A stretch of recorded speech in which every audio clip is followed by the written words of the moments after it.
think about that? Oh man, what a craziness. Brett, how are you, man? Can you hear me good? All right, Savvy, thank you very much. So yes, I am actually still in the driveway here. I might cut out, like I said earlier. I don't know what had happened, but I was trying to change the settings on the thing, and now that I'm horizontal and with the way I think I want to be, we can get things going on the road here. So yeah, all right, let's see, where'd my mileage log go? I think I left it in the back seat.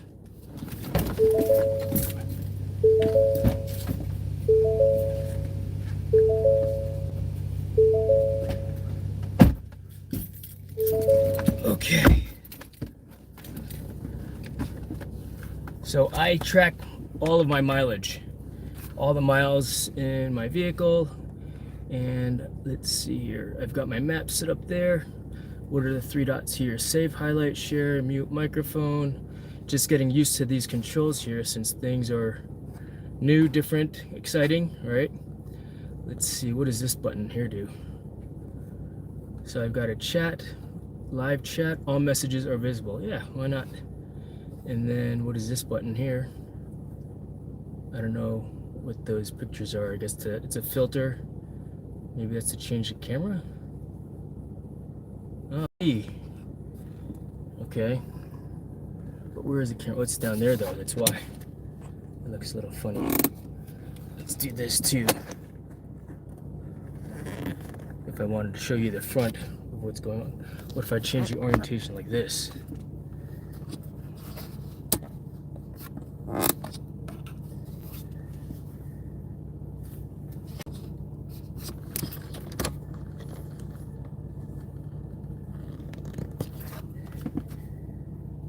Come here, Max. Woo! All right. So let's lock these down. I think this is my camera angle, folks. What do you guys think? Good? All right. So first and foremost, I've got, it looks like I don't have much as far as what I could see. I think that it says 3 people are watching right now. So Chris, Brett, Savvy, thank you so much for joining me this afternoon. I really appreciate it. Let's see here,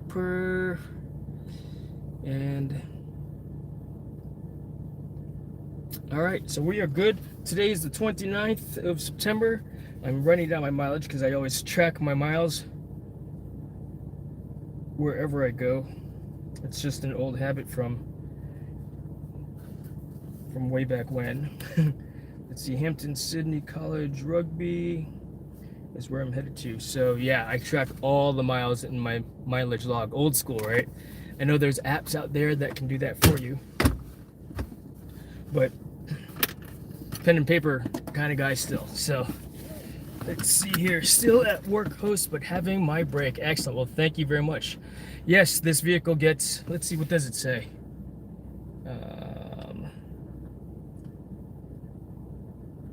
Clearly I'm not driving right now, but I will here shortly. Trip 1, fuel economy. Please say a command. Cancel. So I drive the speed limit, typically, you know, and if the speed limit's 70, then yeah, I'll be going 70 and maybe a few miles per hour over the speed limit. I didn't get that. You can Cancel. say. Come here, Maggie. But yes, this vehicle, this is a Ford F-150. And it says 18 miles per gallon. And gotten on the roads that we were directly on the thing. So yes, I know, right? Justin, not again. For 3/4 of a mile.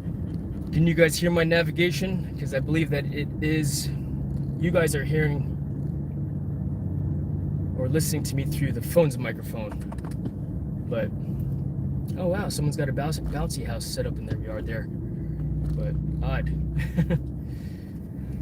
Whew. So yeah, of course, once again, lots of lessons learned as I figure out how to live stream, or in this particular case, my drive stream. There we go, and yes, we can hear it. Excellent. I brought my other microphones again, the wireless microphones that I utilized. I think it was during the live stream at my house where I didn't understand why you guys couldn't hear me, and that was, of course, operator error. Learning how to use the OBS. That what does OBS stand for? Open Broadcast System? Something like that, right? I don't remember what it stands for. But yeah, we are on our way. It's about a 2-hour drive, so to Hampden, or to University of Richmond. And I actually did get a chance to speak with the, I guess, university officials that are in charge of flying drones at the school, at that college. And they said unless it is in conjunction with a specific department at the University of Richmond. In 1,000 feet, turn left onto US 58 East Virginia Beach Boulevard. Unless the flying of the drone is in direct conjunction with a department, function, or event at the University of Richmond, that is, if you will, University of Richmond sponsored, then I can fly a drone there. Recreational purposes, which the flying of my drone there to video the game. Turn left on US 58 East Virginia Beach Boulevard. Thank you, Savvy. Have a great weekend as well. The best singer on YouTube, Savvy. But yeah, with regards to me flying my drone, and I did bring them just in case I wanted to get off campus and fly for a little bit there. I can, but in a quarter mile, turn right onto Virginia 411 South North Rosemont Road. I cannot fly my drone on university campus at this time because I'm not doing it in conjunction with a specific program at the school, which is fine. You know, I mean, I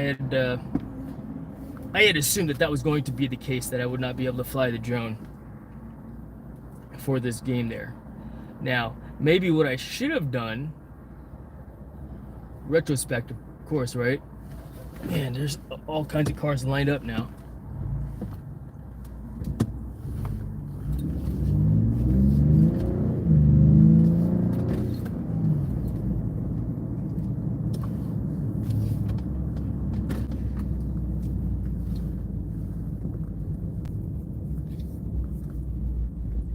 All right.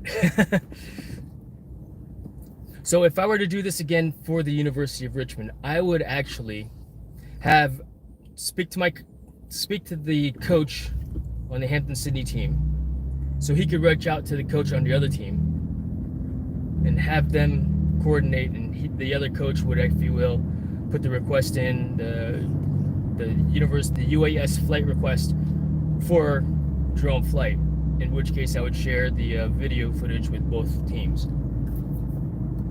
All right, but that would have been the only way to fly the drone there. So lessons learned. You know, I did put in a FAA waiver as well, just in case I did get approval, because I intend to fly at night, and so I would need an operational waiver to fly at night in the area, even though it is Class G airspace.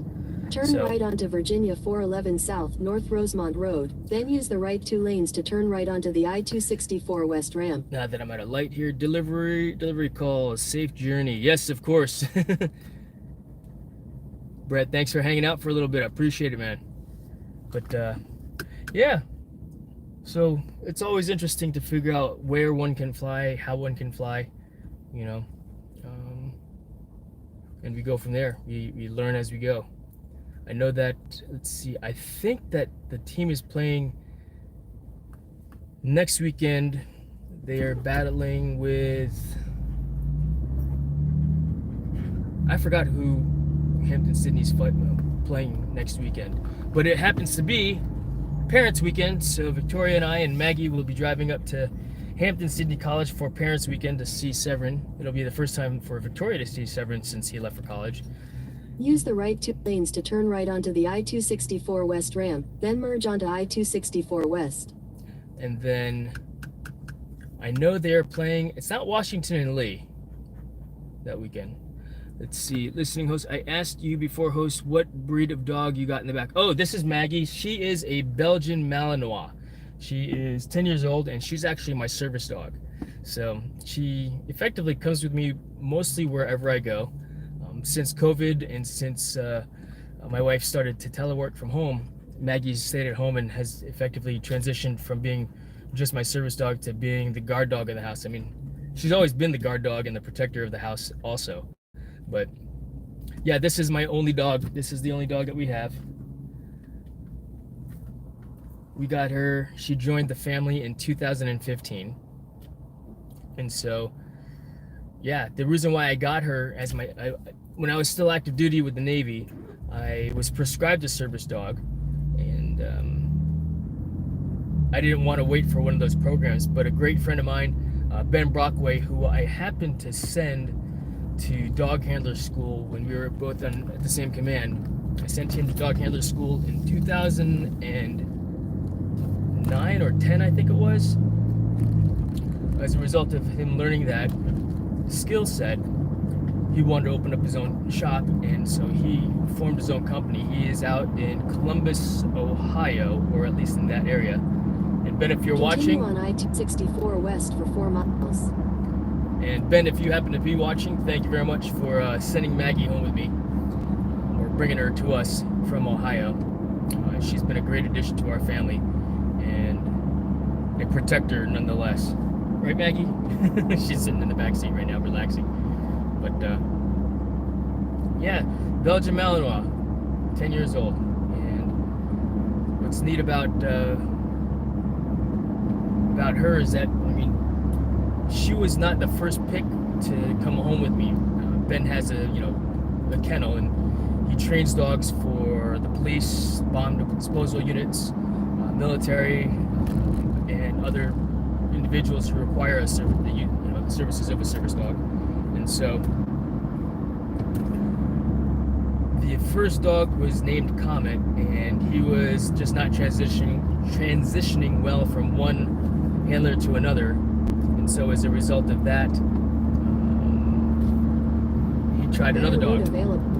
I guess they have to train, when they're training them, they make transitions from one handler to another. And so some make a good transition, some don't. And so he tried one dog, another dog, I guess, in learning a specific skill set. And so he trained Maggie up to be a service dog for me, and she transitioned and handled that training well. And thank you very much, Ben, for making that happen for our family.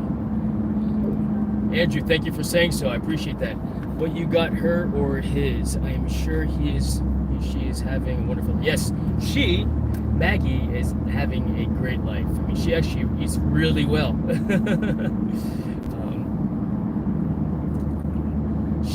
Victoria steak and chicken for her. In fact, I've got her meal in the back because we'll be eating dinner on the road this evening. I imagine it'll take us 2 hours to get to Richmond.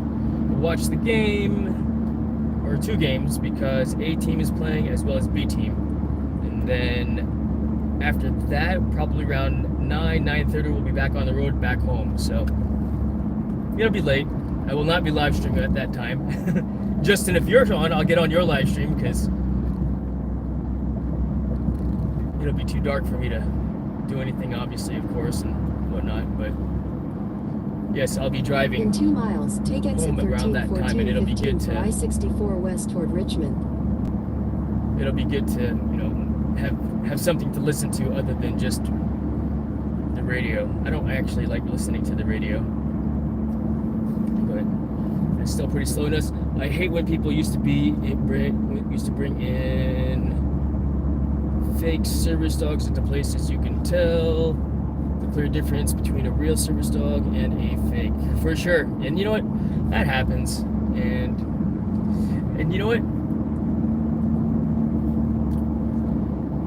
I mean, I know that the rules with service dogs, let's see, you're not supposed to ask a person what their medical conditions are, because that has to do with like the HIPAA, the Health Information Portability Act, or Protection Portability Act, I think.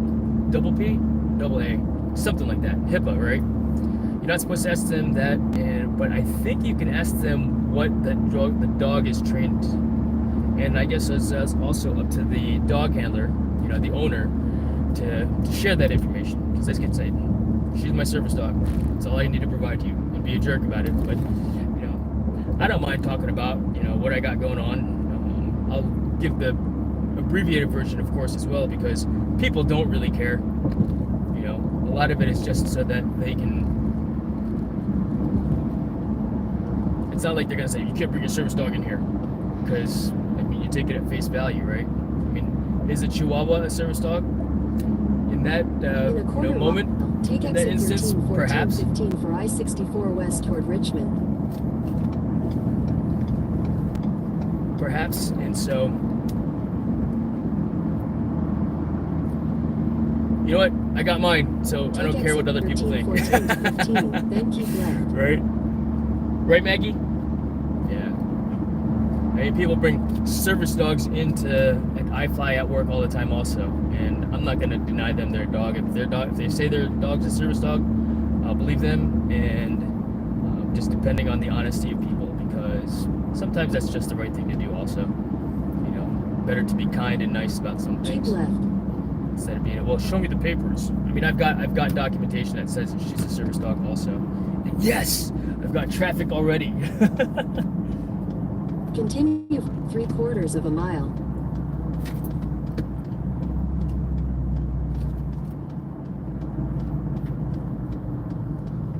I'm stuck in this lane. That's okay. Woo! So yeah, only about 2 hours away, University of Richmond. They've got a really nice campus. Just looking at the overhead maps and where I was scoping out where I would want to fly and where I would position myself if I were to fly the drone, if I were granted permission to fly over campus grounds.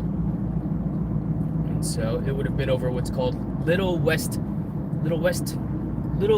Creek, which is directly to the east of the two intramural fields where they play rugby. And in a 1/4 mile, keep right at the fork to continue on exit 14B. Follow signs for I-64 West Norfolk International Airport. And I was just gonna hold station above the creek on the center line of the field and record from there. Keep right at the fork to continue on exit 14B. The zoom is good enough, right? On a Mavic 3 Pro, but alas, I was denied the request. Continue on I-64 West for 6 miles. Now, knowing that they have specific rules and requirements to fly a drone there, I will do things differently in the future from several different perspectives. So I've got the full schedule for Hampden-Sydney's rugby events. And so what I'm gonna do, time permitting, of course, and at some point, Maggie, come here. Good girl. At some point, what I'm going to do is reach out to number one, find out where the events are being held. Right? Find out where they're being held so that I can then reach out or determine, once I know where they're being held, like at Onward University, the park where they played rugby, it was not on school campus. Now it became campus grounds, so to speak, once they held an event there, but it wasn't on the campus proper. And the result of that being in a park, it was Class G airspace. I flew my drone for that particular event. I listed that drone as unlisted because I kept it primarily for the coaches, and it's just overhead shot and learning something different with respect to flying the drone and getting that type of overhead shot. I maintained station at about 200 feet now above ground level and off to the side near the center line of the field, shooting down at an angle so that they can do their coaching. Now, coach did say, yeah, if I could get a more closer shot, that would be better, so he could see who's doing what and be able to provide better feedback to his team from a coach's perspective. So yeah, something to try and do in the future. But yeah, that's where I had intended to I lost my train of thought clearly, so I'm just talking. Okay, do what I'm doing differently. So reach out to the schools if it's on school grounds like it is now, and see if I can, for one, get there early in the day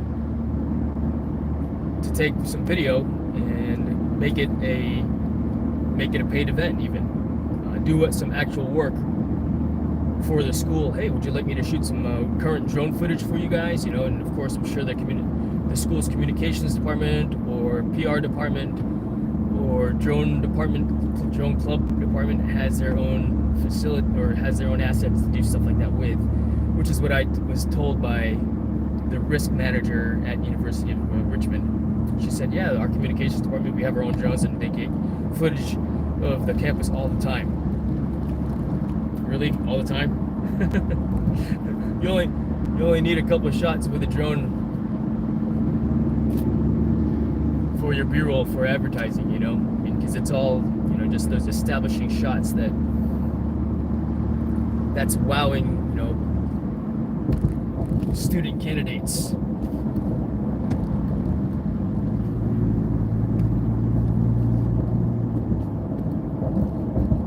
Prospective students to join the campus. Ooh, look at how nice it is. In fact, I wonder if Hampden-Sydney has anything like that, because maybe I could do something like that for them also.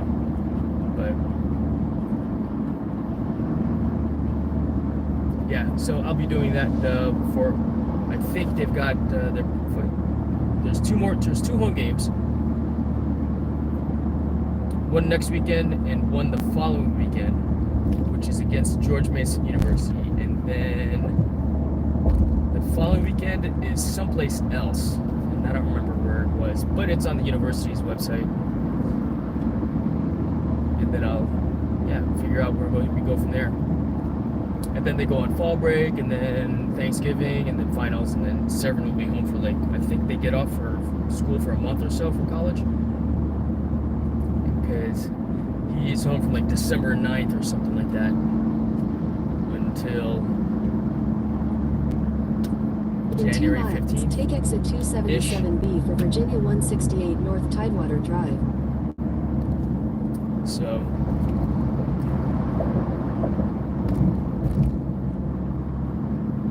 yeah, that's what I'll be doing. And, of course, while I'm driving about, and figuring out all this live stream business, my drive stream, right?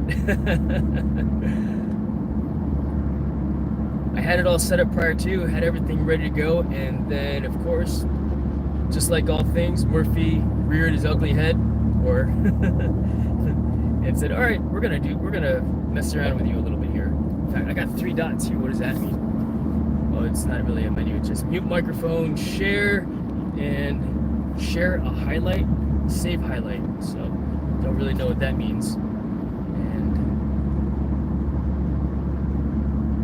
I mean, it should be recording directly into YouTube anyway. But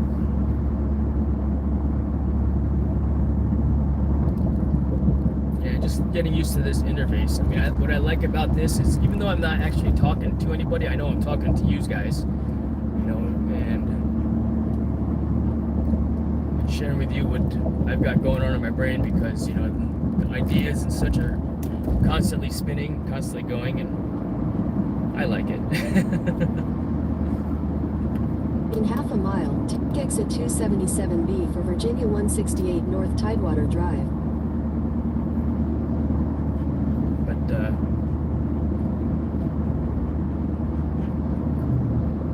yeah, the process, and I will outline this, and this part is more for me. Take exit 277B, then merge onto Virginia 168 North.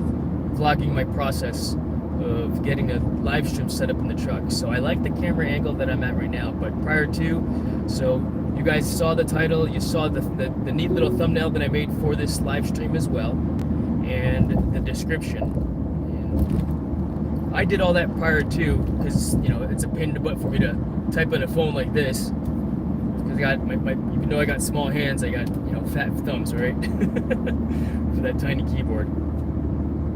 In half a mile, So- use the right lane to keep right at the fork. Stay on I-64 West and follow signs for Hampden-Richmond. It was cool. I got it. I typed it out. Oh wow, the traffic is all the way to here already.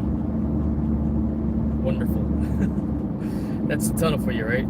Maybe I really should have left at 2 o'clock when I had initially said I was gonna leave, because it is Use right the at the right beginning lane of to rush keep hour right of at a the fork weekend. and stay on I-64 West. Then take exit 276A. But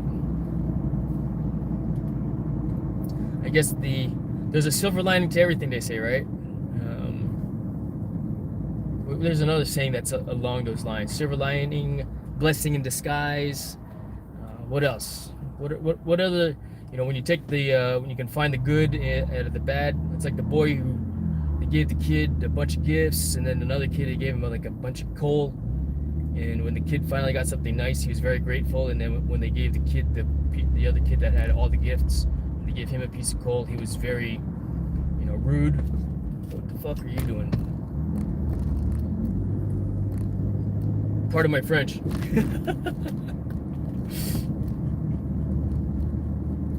But yeah, blessing in disguise with this traffic, because we will get to a standstill here in a moment. Take exit I can take a look at the chat 276A, and see if then there's merge onto anything I US 460 East. can respond to, and if you want to ask me a question. Wow, I smell a skunk. Maggie, you smell a skunk?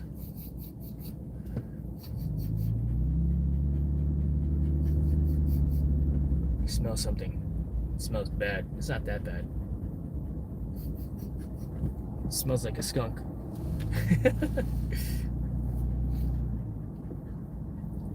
But the process to get this whole thing set up,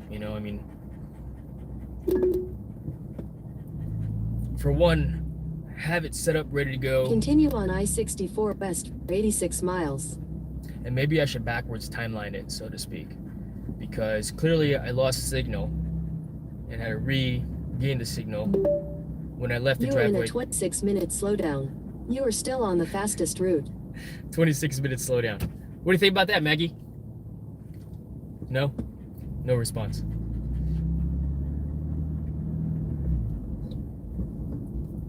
Yeah, let's backwards timeline it. All right, so I lost the signal, so what I should do is I should go to Food Lion or leave the house, get on the cellular towers network, and then start the live stream, as opposed to my driveway and then get going. Number one. Number two, maybe, it's good to have it all ready to go while I'm in the driveway, just in case there is an issue or I discover that I want to do something different. But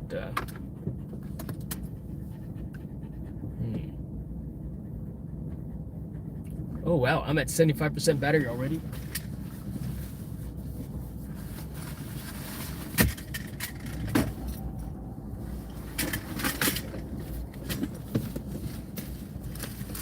So I'm going to plug my phone in to the charger. I am going to use this quick charge back. This Anchor 100 watt charger.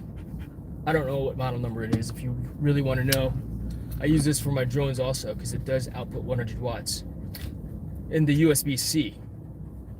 In USB-C, this one and this one, those two ports are 100 watts. If one at a time though, if you do two at a time, then it drops to 60 watts in the top and 40 watts to the middle. When if you use the 3 ports, it goes from, I think, we'll call it 50 watts, 30 watts, and 19 or 18 watts max in the USB-A. But that's what I like to use to charge my drones, and it's quick charge also, so I can plug it into the phone. And I do have the ability to do magnetic charge, but I found that what will happen if I do that, it will actually make the phone really warm and turn the phone off and effectively end the live stream, which of course we do not want to do. So let's go ahead and secure the drone back again. So, oh Oh wow, that's cool. There's a E2C Hawkeye flying above right now, getting airborne.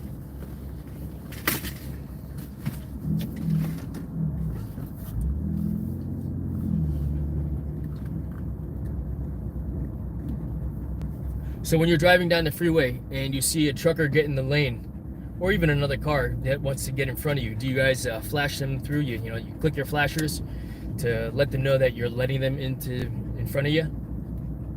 And of course, typically with the truckers, when you let them in, they're thankful and they thank you by flashing their hazards like 2 or 3 times, which is pretty cool. And so, of course, when I do the same thing, if someone lets me in, I flash my flashers as well. Now that we're stopped, let's see what's going on in the chat, because I can't see. Holy cow. Blow up.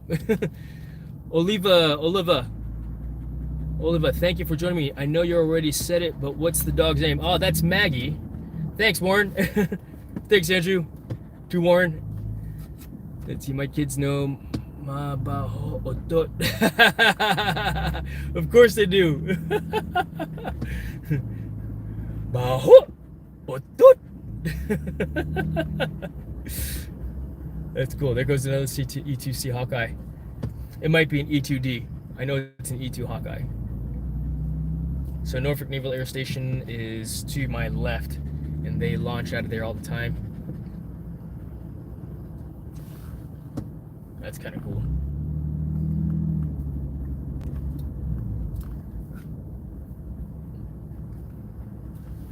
I'm curious to see. Host Jason is laughing. He knows. Yes, my mom. I think, you know what, now that you mention it, when I read it, I'm like, oh, I have to say it out loud to hear it, right? Let's see. Shooting the line in the tree. That was cool. Oh, thanks, man. I appreciate that. Yeah. So, let's see. I think it was 2 or 3 years ago. 2019? 2019. No, that was 2016 was the first time that I climbed a tree and cut a giant limb out. So my son was doing his Eagle Scout service project in 2016 at the church, and his project was to, you know, beautify the prayer garden by installing bird feeder and cleaning out the flower beds, and there was something else, but effectively that's what he was doing, just beautifying that prayer garden. And so as a result of that, you know, doing the site survey, if you will, the day before, we were looking around and seeing what needed to be done. Or, I mean, he had a plan set out, but then of course the day before you go out and do a site survey, you know, in case you need to bring additional tools and such. And so we went out there and I saw this giant limb that was over the area where the nuns pray, and it was dead. It was ready to come down. And just to spike a tree in Virginia Beach, it's gonna cost a homeowner or someone, it'll cost them at least $500 just to spike the tree to climb, you know, and that doesn't even entail the takedown, the trimming of the tree, the actual labor once they start cutting. And so for one tree, it may range anywhere between $1,250 to $2,000, depending on what's going on with that tree. What's required to do the removal and such. You know what I think I want to do? I think I want to get a longer arm to extend the camera out a little bit more, so it's more like right over here. Maggie, there's water back there. Why are you panting so hard, goof? But let's see.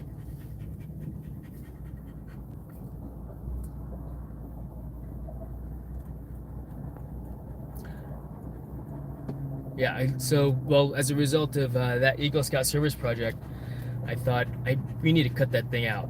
Let's see, 500 to what, 5,000 depending on size of tree, right? Yeah. Because that could include removal of a removal and then the hauling out of that tree. I've had I had 2 trees taken out of my backyard. You guys have seen some of my drone videos in my backyard, and I've got a lot of trees back there. And one was just ready to come down, so I hired somebody to come in and do it. And I thought, man, I want to learn how to do this. That looks so much fun because I love climbing stuff, right?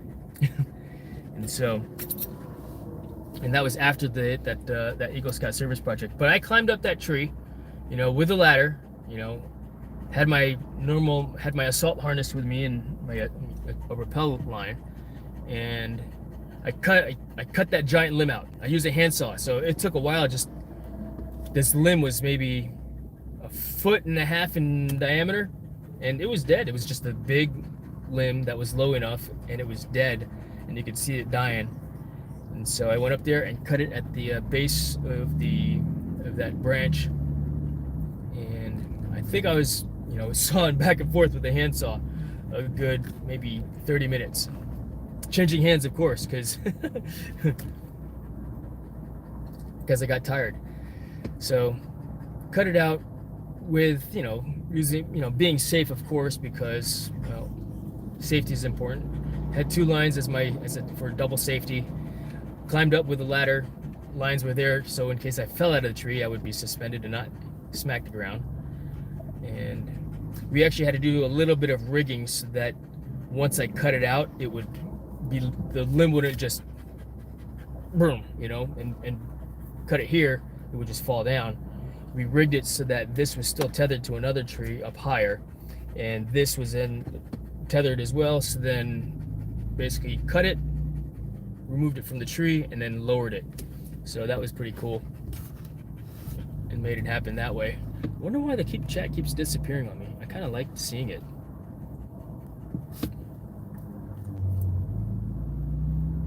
Especially since I'm going slow, super slow right now. Cool Cat, what's going on, man? I do not know who else is in here. Samaris, the girl from New York City, thank you for joining me this afternoon. Let's see. I think you guys should be able to see. The description of what I've got going on and why I'm drive streaming right now. See what I did there? Let's see. Does Maggie need a window pop? She looks a little toasty. Perhaps. Come here. Come up here. Up. Let me take her jacket off. Up. Up. Seatson.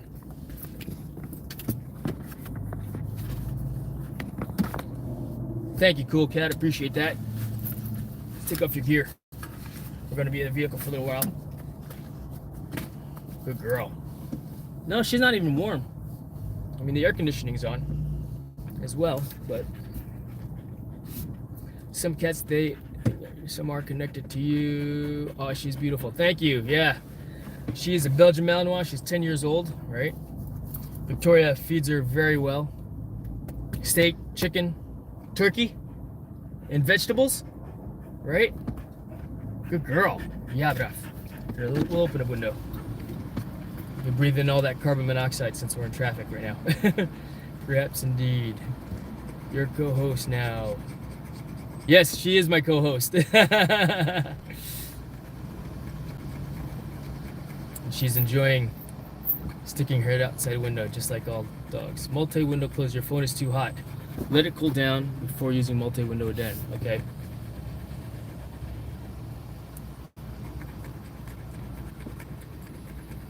Carrots, Maggie, and watermelon. Oh, I don't know if she's ever had watermelon. I know that whenever I eat an apple, she comes over and I peel the skin off, or I'll bite the skin off if I don't have a peeler, and give her apple. So she eats apple. She doesn't eat carrots unless they're soft. She doesn't even cry. She'll eat ice, right? Good girl. Yeah, carrots are good for dogs.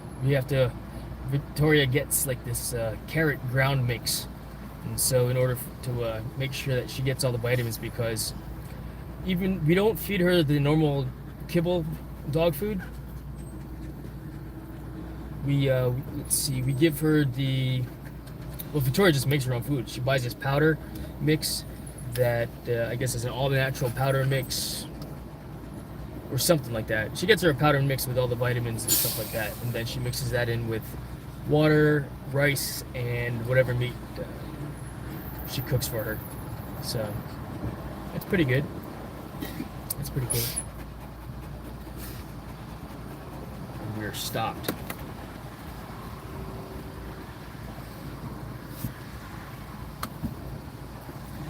That's cool, Savvy. Yeah, let's see. She'll eat everything, that's for sure. But we make sure to not feed her everything because there's just some things that they can't eat. I don't think they can eat garlic, at least this breed, right? What do you think?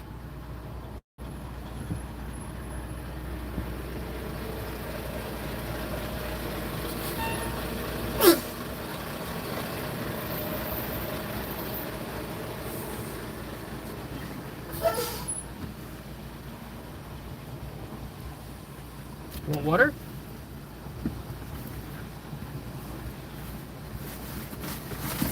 The water's back here, Maggie.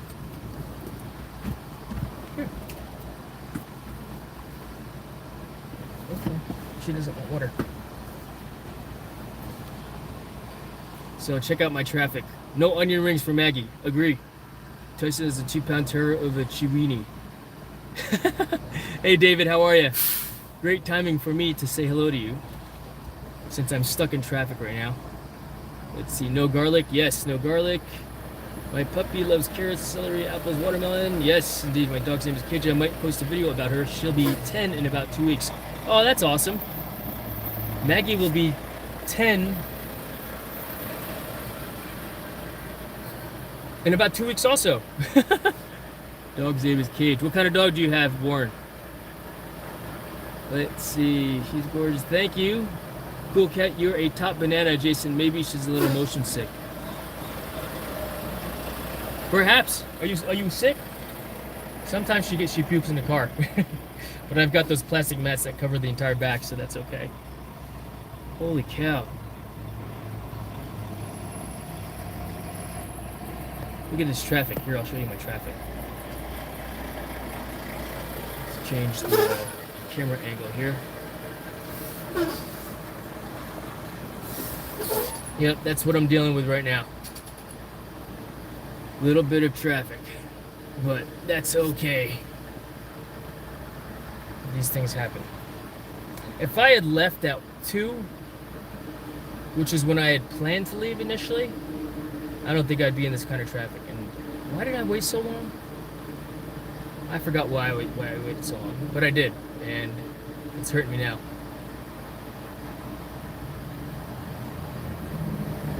That's not traffic, that's called a parking lot. Yeah, right? For real. And the funny thing is, I knew it was going to be like this at this time. I mean, I guess I could have even waited until 5 o'clock. Got there at 7. Oh, no, wait. The game starts at 6. And so if I went there at... Yeah, I'd be late if I went at that time. No traffic. But, yeah.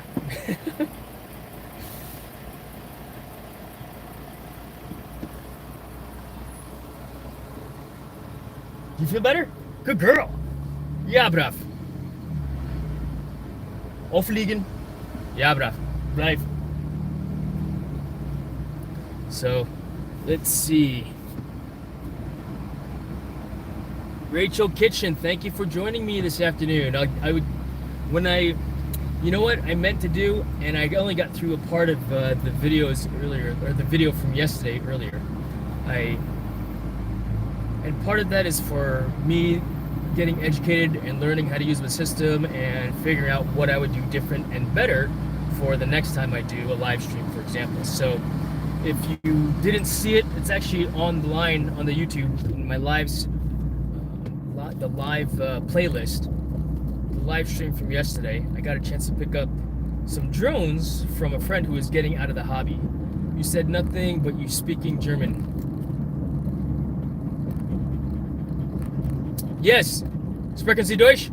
I don't really sprechen. I just know a few commands, which are German and Belgium, which is what she came to me programmed with. Because Maggie was actually in police dog training in the state of Ohio back in 2015 when she was still 14. 13, 14 when she was still a pup. But she's small for the breed. At the time she was small. I mean, well, she's still pretty small now. Yeah, you want the window open again?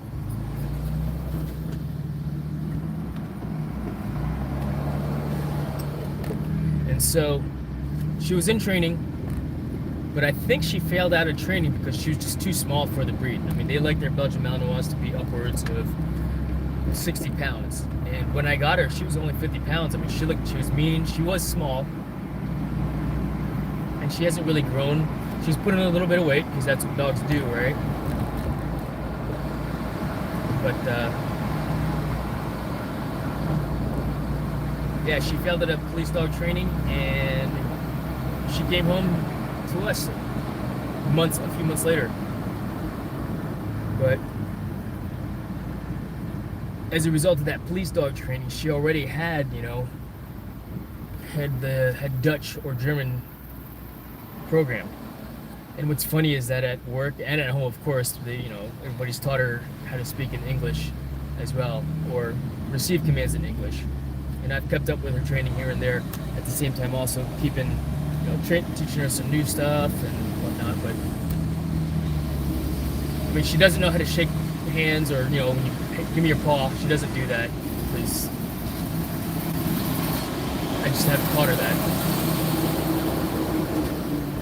I wonder. So a truck has just gone by. Did you guys hear that truck go by? And how clear did I sound still while it was going by? I'm curious to know how good this microphone is. Good or bad, right? Because you never know how some things are. But yeah, this is all obviously a learning experience. What I wanted to do though, and I got a chance to see Brett's link that he posted yesterday. In fact, on that note, really quick, if you've not done so yet, go ahead and post a link to your channel or a video that you're wanting to promote, particularly if you don't have a Blue Wrench, and where you can just click on that person's name and go directly to their channel. But go ahead and post one of your links to a video that you want to promote, and like, subscribe, share to that channel, and support each other, because that's what this is all about. We're here to support each other, and I appreciate you guys supporting me and listening to me rant a little bit. Because for one, as this counts towards watch hours, which everybody could use. And so continue to post your content, like, subscribe. In fact, when you go to a new channel, the channel that's new to you, make sure that you don't just subscribe to that channel, but watch and comment and add a thumbs up or even a thumbs down if you don't like it. It's feedback, right? But leave a comment and interact with that channel. Give it watch a couple of videos, make a couple comments, so that YouTube doesn't pull your subscriber count from that channel that's new to you. Or to me, I know that I've seen where some channels will, I've had at one time, I was on a live stream last year at some point, and I think it was one of those free things on how to do great things on YouTube. Think Media or something like that. And was listening on that, and people were, doing sub for sub and this and that. And then YouTube, I got like 40 subscribers in that one thing. I was like, wow, this is kind of cool. But then the next day, it dropped back down to I lost like 37 subscribers. And so YouTube regulates that in a way. I'm not sure how they determine what's a real subscriber and not, but if you don't have interaction with the channel, I do believe that they start to pull subscribers from your account. So in addition to subscribing to a new channel, like some videos, comments on some videos, maybe even share some of those videos with your network, with your channel, with your fellow subscribers. But algorithm wants people to watch full videos. Yes, I agree. So watch those full videos when you can, play it in the background while you're doing some work even, as an idea. I created a 10-hour white screen video And the reason why I created I actually created two 10-hour videos. One is just 10 hours of white screen, and the other is like a peach yellow screen, because I found that the white screen video just, I guess, was too bright, and that peach yellow one gave it a little bit more warmth in my videos when I was doing the talking head from home. And I'm still trying to figure out my lighting from home also, and I'm open to some ideas. If you guys got some affiliate links for lighting that you use, feel free to post it in the chat. I don't mind at all, because it is what it is. In fact, if you want to look at how I've got my computer set up, there is a link to the gear that I use. It's a link to my website, and it has all the video editing computer parts that I've used, and a lot of the other tools that I have and that I use. Some of them are affiliate links, like the Amazon affiliate links on there, if you want. But take a look, and you're like, hey, what are you using? And so, in fact, I need to put this setup that I've got here. I'm using a bullet point arm on one side with a magnetic charger, and which I'm not using because the phone gets too hot. In fact, it just got too hot just now while in the middle of this live stream, so it doesn't like to use the multi-window. In fact, let's see how hot the phone is. It's not too bad, but I saw this neat charging battery with a cooling fan on it, and I was like, oh, I wonder if that has if that would be a good idea. I mean, I'm going to be on the road a lot, drive streaming, and so there's value in that for me, I think. I agree, the interact or engagement. Yes, Savvy. Algorithm, you can figure out how the algorithm works, but trying to figure out why it does certain things nobody knows, we all just guessed. Yeah, I agree. And you know what? I know that, at least from my perspective, I like, comment, subscribe. I feel like I'm doing my part to support a fellow YouTuber's channel, particularly, channels that I enjoy participating on, and listening to. Like yours, Justin. In fact, Justin, I think you were like one of the first few people that subscribed to me way back. I was like, who is what's Droner Gaming all about? This was last year. In fact, I'm curious to know I think there's a way you could see when people subscribe to your channel. And I wonder when you subscribe to my channel, Justin. I know that if you don't have your privacy settings set, it tells me when somebody subscribes to your channel. But then if they're set as private, you can't see each other's subscriber list, then it doesn't.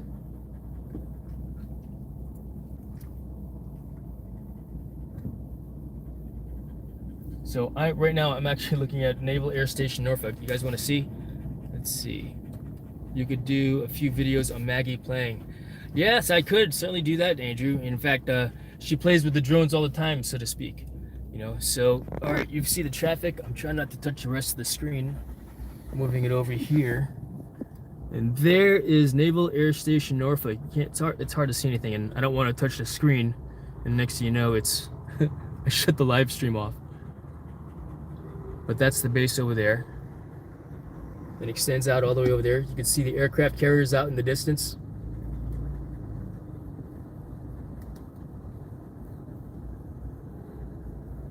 Over here to my right,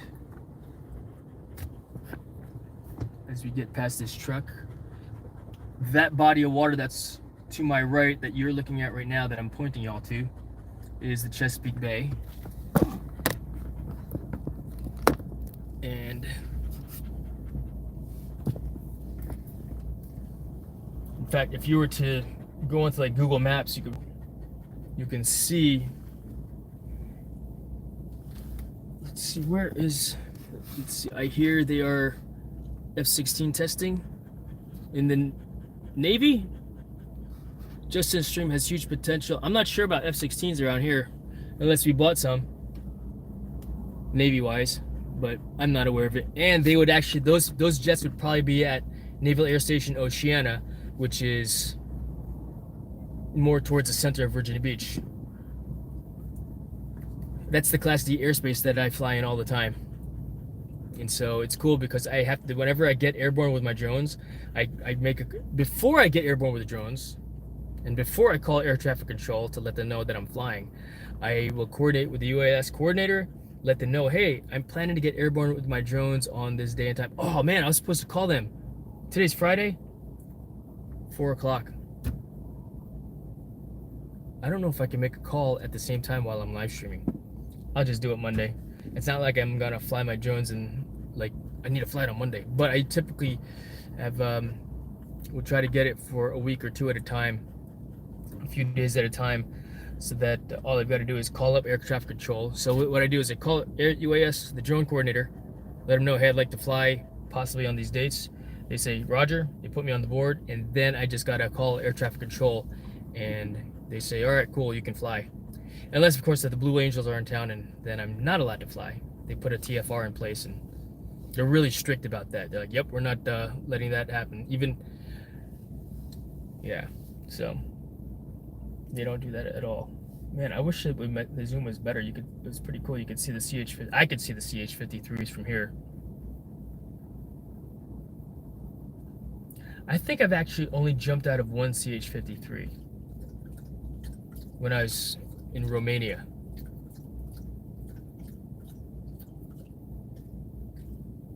I know I've jumped out of a C-130, a Romanian C-130 in Norway. I don't remember. It's been a while. I'm not going aboard Justin with a bunch of things that would work, but it's clear there's enormous potential for those who structure their show. Tim, Weather Girl, Cool Cat, why I'm having Tim grow his hair out. Yes, Jason, it's been a minute. Doesn't tell you when they sub, but it tells you who subbed. Let's see, I'm not going to board just with a bunch of things I think would work. Did I miss something here? I'm at a stop right now. Justin's stream has huge potential, and it's very easy to see. All the needs for it to blow up is to draft a show schedule like Ken Heron, where you have one co-host. Weather Girl, news anchor, etc. You know who has a really fun one? Also, my live streams are for fun and friends. Just careful, on October 1st, FAA could shut down the government this weekend. Oh yeah, I saw something about that.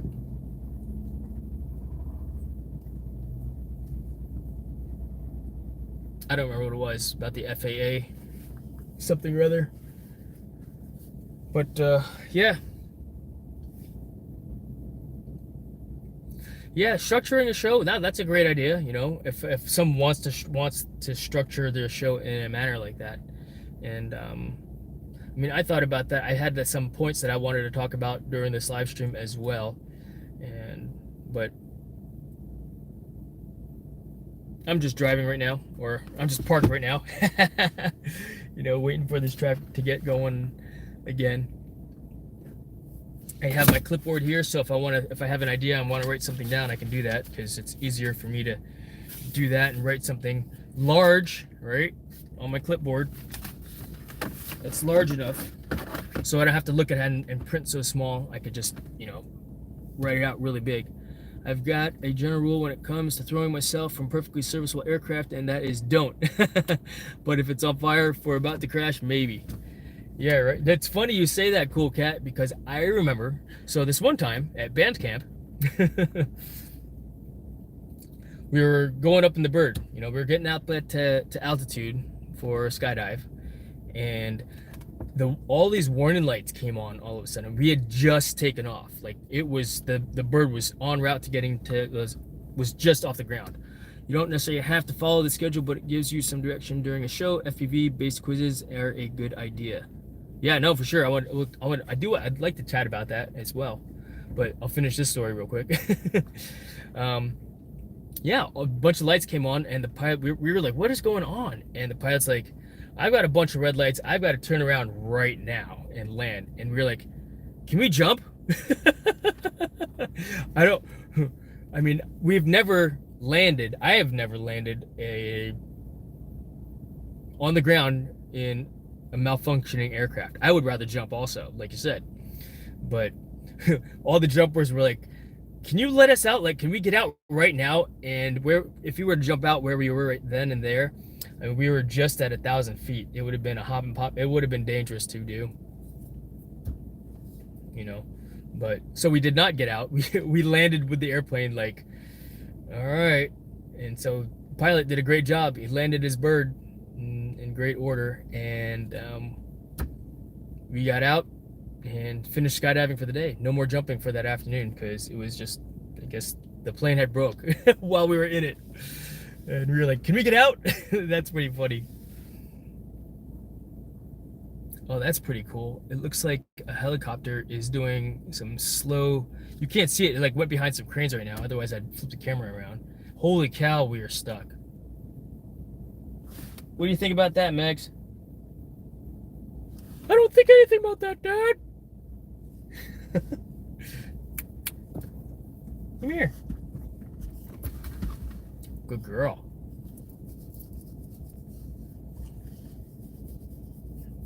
Here, I'll give you a better view, maybe, of her.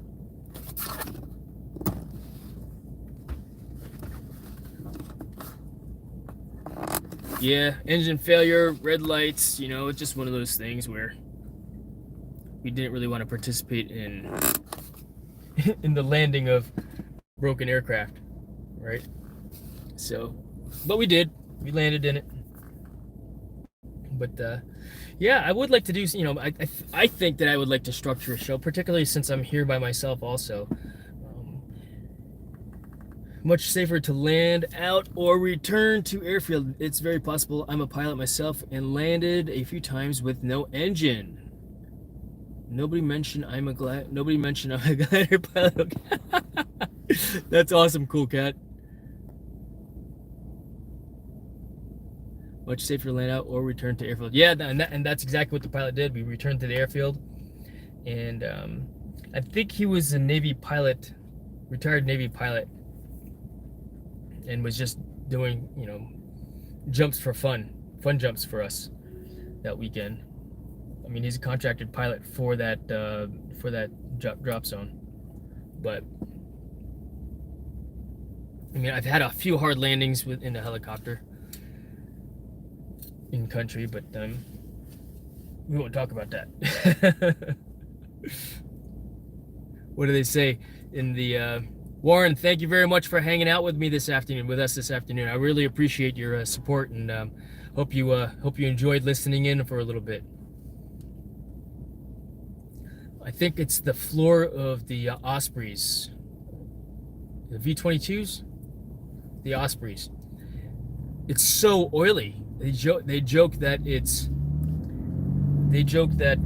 it's not oil, there's no oil leaking, then something's wrong. Really? As in it ran out of oil to leak? Yeah, right. It's rainy up there at in Richmond. You know what? If you can take a quick look at the weather report and see, the last weather report that I saw for Richmond showed clouds. And you know what? There's only one weather report that I trust, and that's the weather report from my weather rock. You guys know what I'm talking about. I mentioned this yesterday in the live stream. But yeah, I use weather rock. All right, moving out again. Hopefully it's not raining. I mean, by the time I get up there, I won't be able to fly on campus anyway, which is fine, because they only allow flying with specific University of Richmond departments. So I'm not going to be flying on campus, but if I were to launch my drone from the golf course, which is on the other side of Little West Ham Creek, and then fly it over towards the campus. In fact, I wonder, my zoom would actually reach out, and you could see the game still from there, looking at the relief map, just looking at the map of campus. Yeah, wow, this traffic just opened up really well. You're not supposed to talk about traffic, right? myself already. Here, let's see. I'll show you. Look at what the traffic did.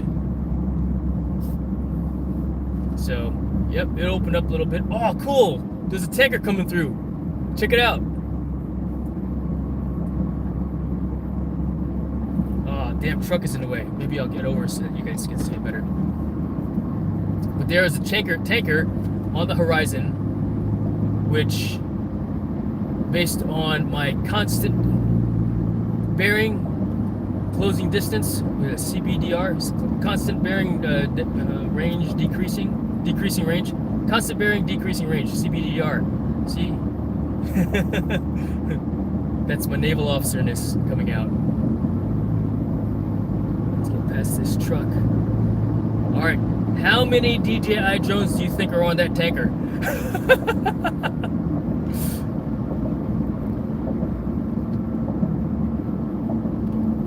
CBDR, constant bearing decreasing range. I increased my speed actually, but there it is.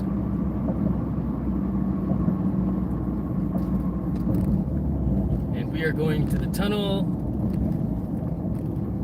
and at this rate, let's see, 409.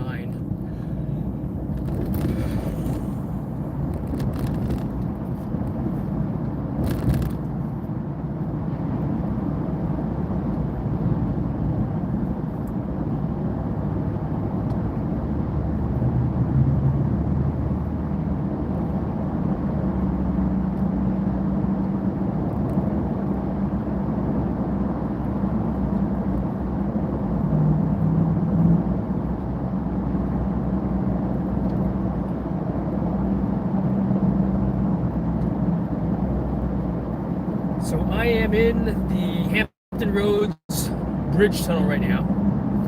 We just bottomed out. We just passed the lowest point of the. You guys are still with me, and that my signal out. Looks like I've got 3 viewers still on board. So thank you very much for hanging out. Let's see, 10,000 plus DJI drones. Construction, Akirasho, BFN. I don't know what BFN stands for. Yeah, I used to be able to hold my breath for the entire length of this tunnel. I probably still could. It's not. I mean, as long as I maintain my speed, I can I can make it through. If it goes any slower, then probably not.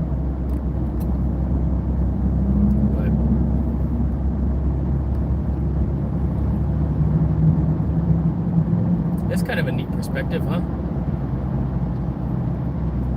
I feel like I'm looking at the phone screen. GPS signal lost. Oh man, I wonder if I lost the full signal here. But check it out. I feel like I'm in a Star Wars game right now.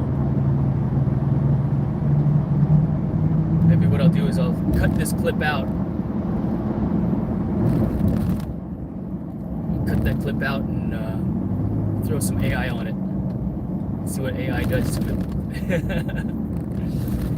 Yeah, so they are super widening this road, and that I guess they're installing another tunnel adjacent to it for traffic, but it's going to be gigantic because that area, this whole entire section where I was just sitting in traffic, bottlenecks all the time. It's ridiculous.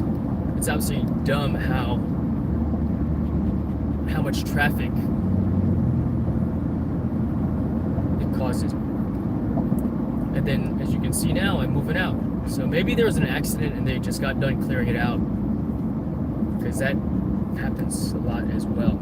Probably because people are texting on their phone while driving, or they're live streaming while driving and reading the chat at the same time, or playing with their dog while they're driving, or eating some fast food that they picked up at their favorite fast food joint while they're driving. You know, and not paying attention to the road, not being safe. So, yeah, holy cow. Normally, it would only take me 15 to 20 minutes to get to this point if there was no traffic. And so, how long have I been yammering on for an hour and 10 minutes. So I really appreciate you guys hanging out with me that long for one. But yes, here we are back back to you, Jason. So Maggie, what do you think about all that traffic? Come here. Cool Cat. Let's see here. Had to go make tea. Back now. Appreciate it, Cool Cat. Cool Cat, where are you located out of? Where do you live? Where do you fly out of? I assume that you're. Let's see here. Earl Grey tea, right? Andrew. I think there's a couple other people that are live streaming right now also. I think Paul Murray does a live stream at 5 o'clock as well. And some other folks. Wow, that dude just did that. Weird. Have you guys seen that TV show Ted Lasso on Apple TV? He does not like tea. So you're having afternoon tea, Andrew. So are you in the UK? Let's see. I'm going to get into the slow lane here for a moment. Because that Tesla wanted to roll on by. Because that's what Teslas do, right? Roll on by. That dude's license plate on his Mustang says Mafia. I'm gonna let this guy in.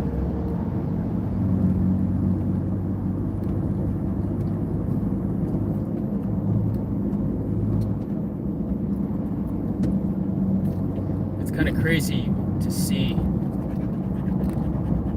how people drive around here sometimes. Growing up in New Jersey, it was all, you know, and my dad teaching me how to drive also. It was 100%. You've always got to be defensive driving. I mean, even from the way you hold the steering wheel, where, you know, I've got one hand on, you know, not quite in the middle on top, but it's on top just to the left of the middle, to the left of my steering wheel racing marker, and I've got one hand on the horn in the middle, and I'll actually move it from the horn to 3 o'clock. But that's how I learned how to drive. And the whole idea with your hand on the horn is so you can communicate.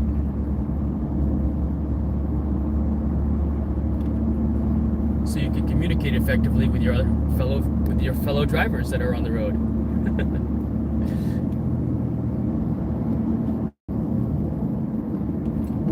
You know, for when you are not inverted. I saw a picture on the Facebook one of my classmates from the academy posted, and he said that this picture happens to be one of the junior officers on his ship, and he was doing.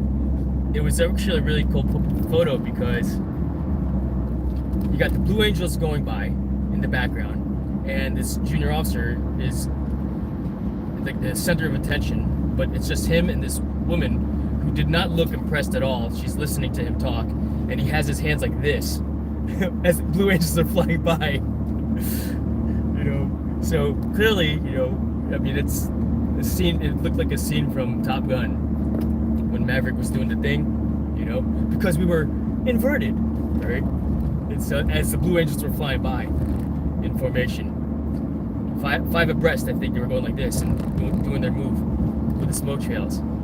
And so, what a great photo it is, though. And that will be a meme for a while.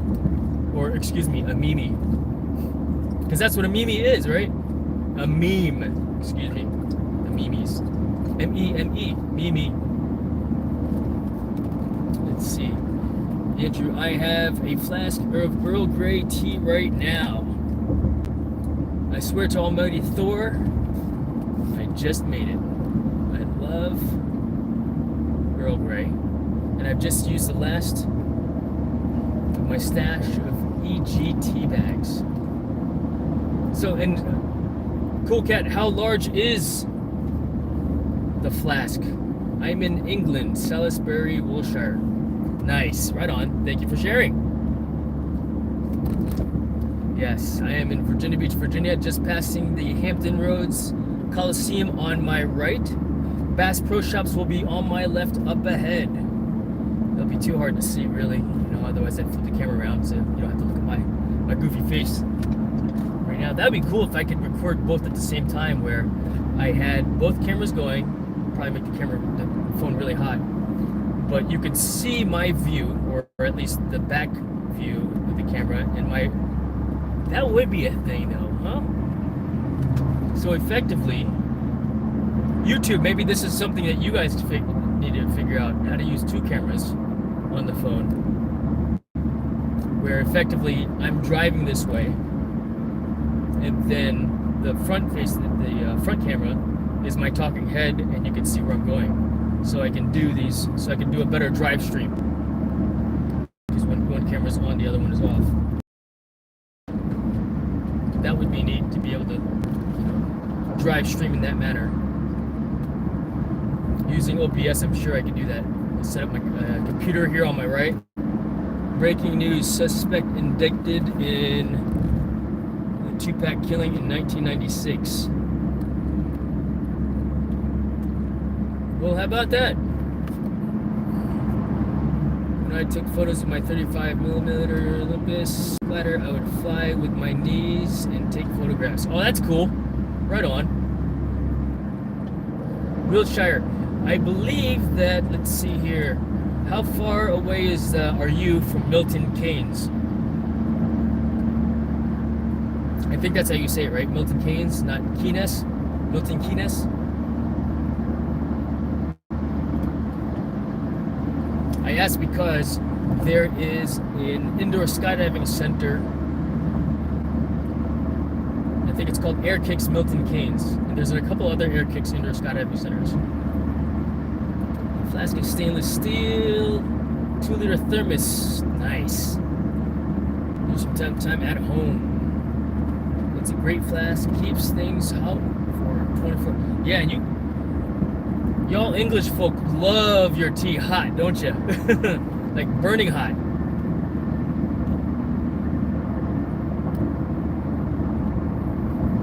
But right on, cool cat. Cool cat drinking some hot tea. Yep, Milton Keynes.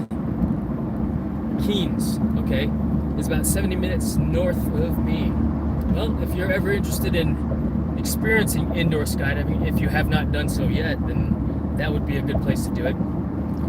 We are only affiliated with them by the manufacturer of the tunnel equipment. So SkyVenture is the parent company that designed the indoor skydiving equipment. And so when you see places that's called, for example, in SkyVenture, Arizona, what the F is cow juice? Hot with a little cow juice. Milk? That's what cow juice is, right?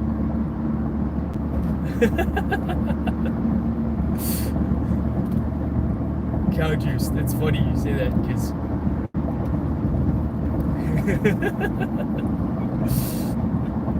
indeed. Milk with a little cow juice. Milk is the cow juice. Tea with cow juice.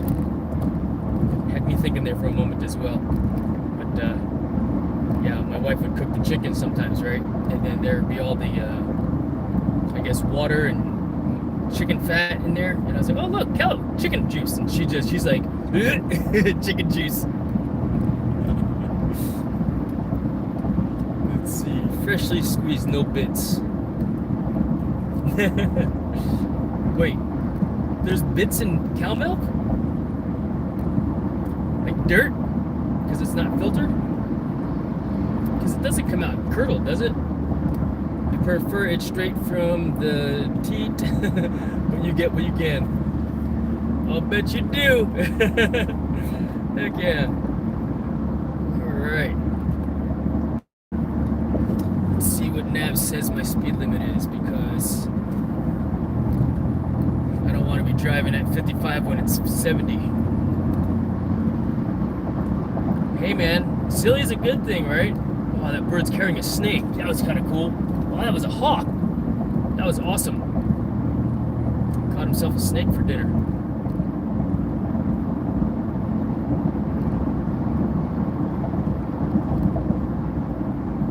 yeah.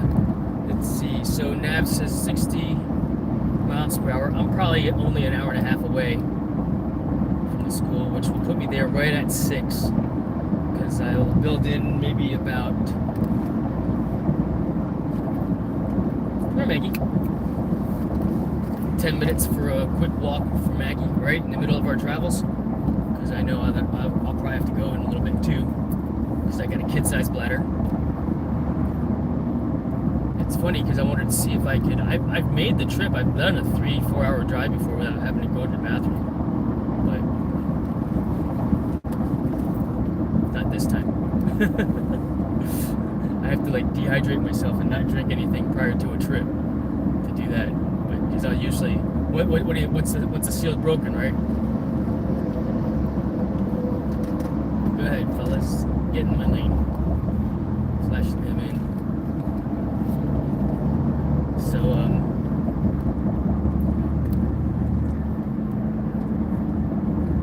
we've got peregrine falcons nesting in the cathedral. That's cool. Like wild ones, right? Some pretty awesome animals, those falcons, for sure. Yeah, an hour and a half away. It's not too bad of a drive, I think. Where we are now, anyway. It's cool because at least there, I know that the rest stop is like right off the highway, so I don't have to make an exit, look for a spot, use the facilities, and then look for the highway again. The rest area is right on the road.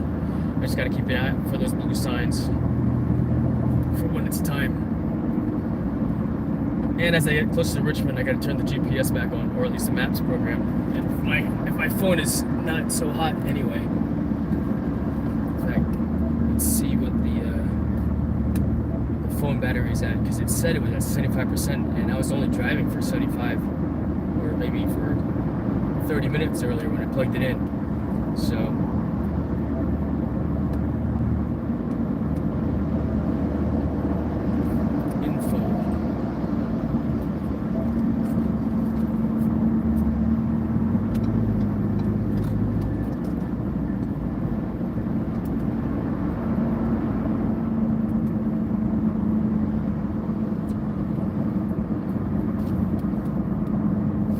They put nesting falcons by design. Oh, okay. Not by accident in the tower because it's perfectly situated for them. Right on.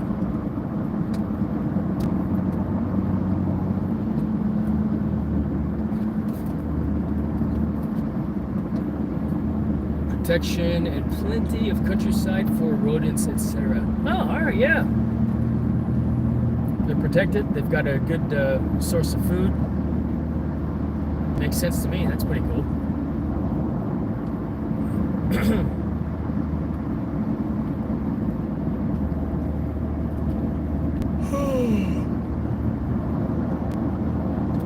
All right. Thank you for joining us here today. I see I went from 3 viewers to back up to 6 viewers. Thanks for joining us. If you do me a favor, just go ahead and say hello in the chat there, and later on I can for future live streams I'll give you a blue wrench for my future live streams so that it's easier to click on each other's links, click on each other's channels, and subscribe to each other in the future. But it's perfectly okay to post a link onto the chat so people can go check out your channel, check out a video that you want to watch, that you're trying to promote and get views on. Feel free to do that. So welcome to my drive stream. Let's see here who just joined us. Hard to see. Roll Tigers.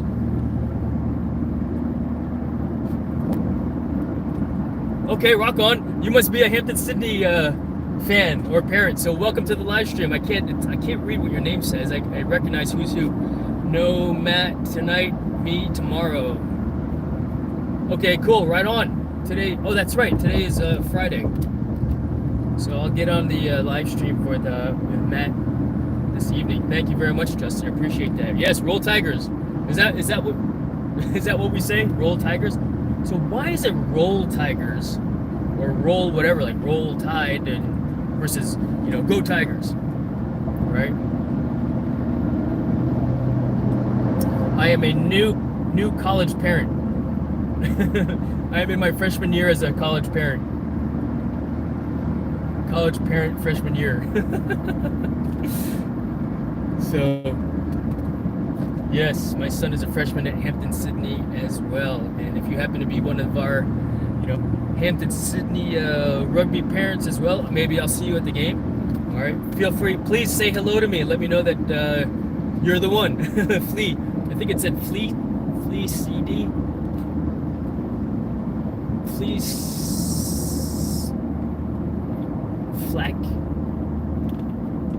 Flack John. Cool. Right on. Roll Tigers. Yeah, why do you say roll?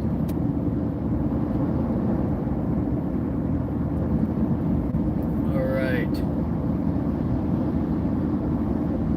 Yeah, it's cloudy right now.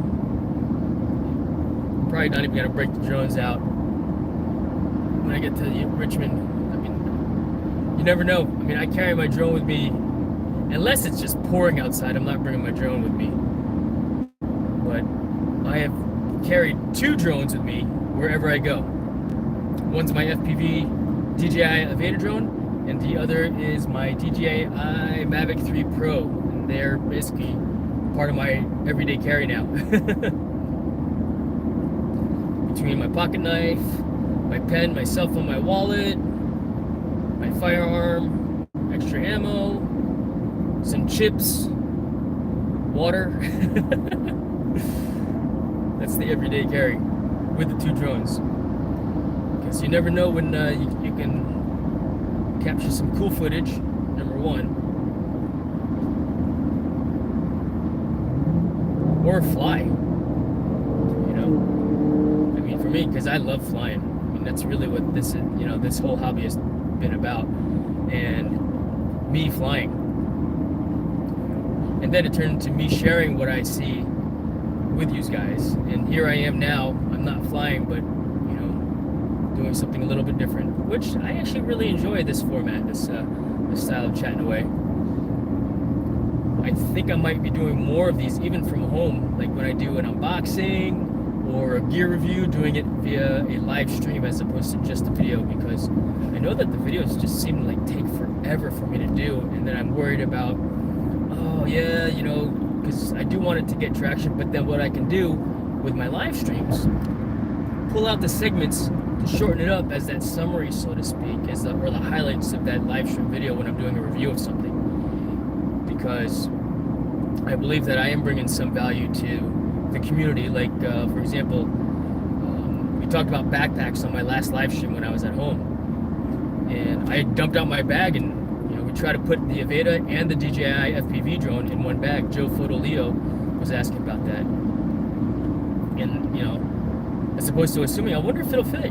Let's see if it will fit. And so as a result of that, we tried it. We even tried to fit 2 FPV or 2 Avedas in that bag. Yes, I have 2 Avedas.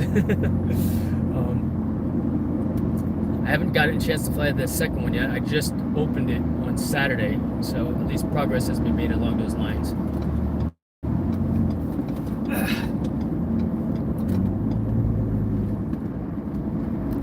But yeah,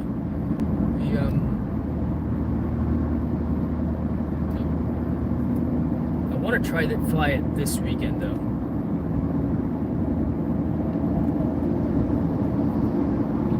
Tomorrow should be summer.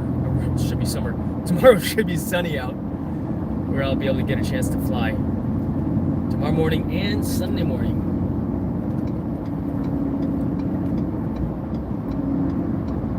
In fact, a friend of mine, he unfortunately, oh man, you know what?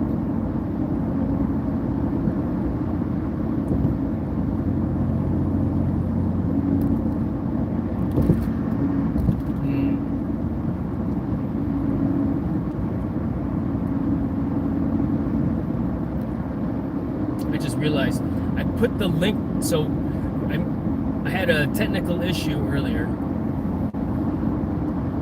where I ended the first live stream, right? The first live stream. But I put that link out onto my Facebook for people to join us from my Facebook group also. And so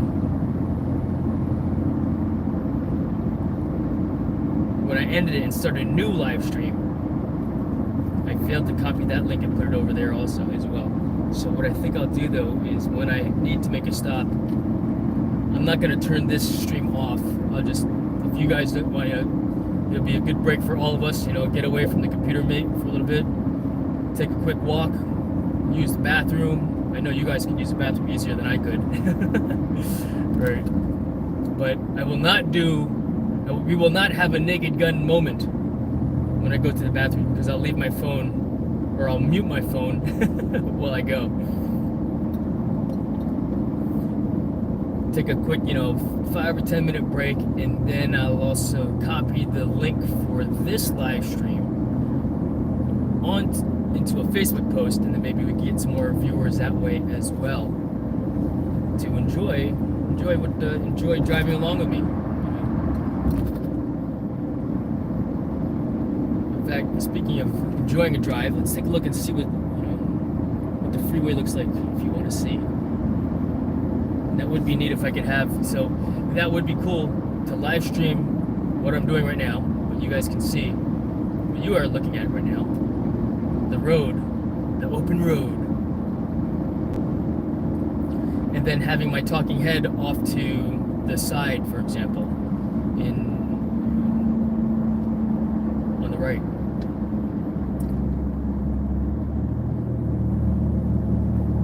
And then if you put these the phone in goggles, now we'd be driving FPV style, right?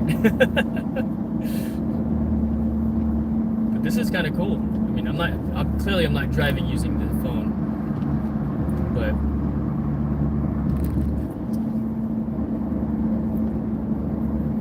looks like there's a motorcycle dude on the right. Then it stopped for a moment for some reason.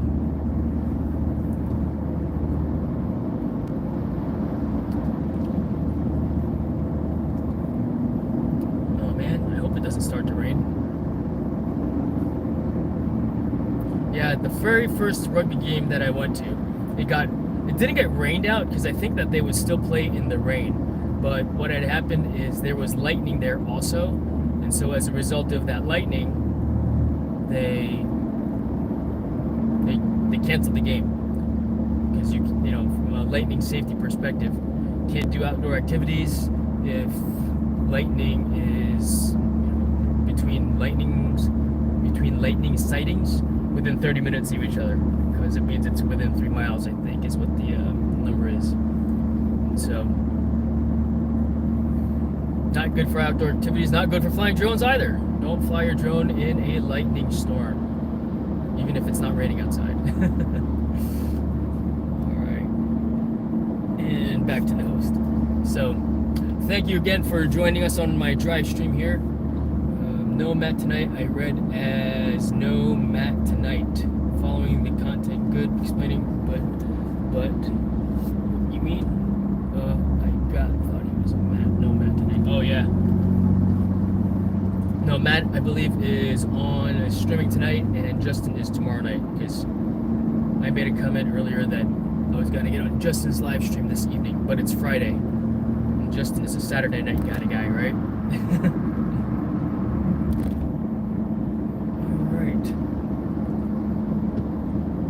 So just coming up on Williamsburg. So I had a little nice surprise. So a buddy of mine lives out in Williamsburg. He was getting out of the hobby of drone flying, and so he's got several drones that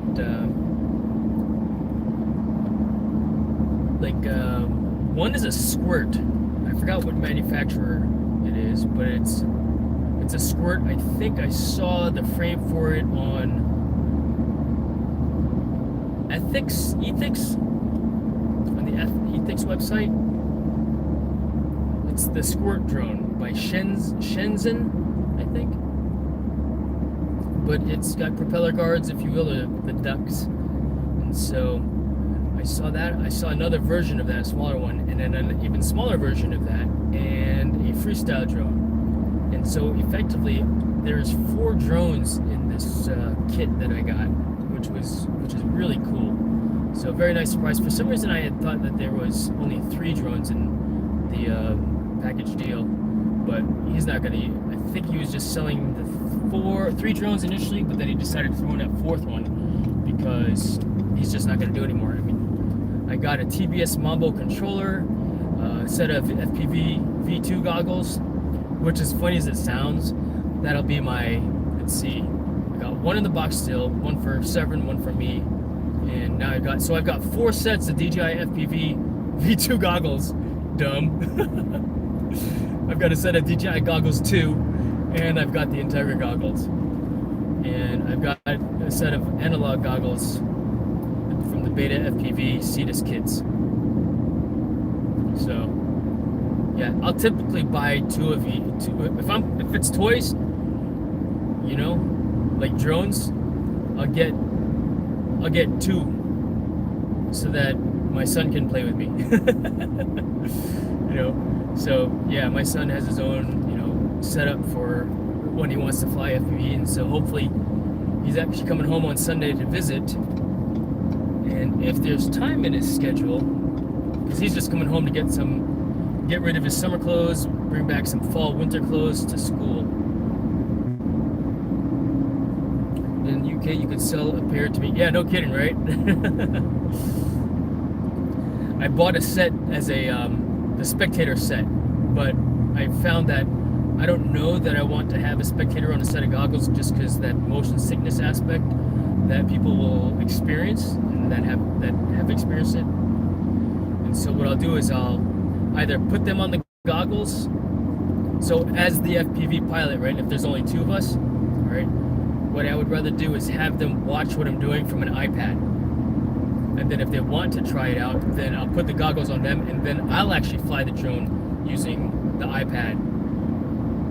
It sounds funny, right? But that way I've got visual line of sight. If there's only 2 of us, we still have a visual observer. I'm still flying visual line of sight in that manner, looking at the drone. They're experiencing what it's like to be in the drone now, because now the goggles are on their head. And so I do it that way by connecting.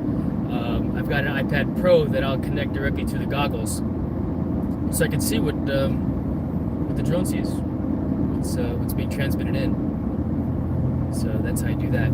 Let's see here. What did you just say, Cool Cat? Who knows? Your son could catch the FPV bug, and you'll have the best flying buddy in the world. Yes, I agree 100%. And I think he had, you know what? He actually got his Part 107 also. Yeah, I mean,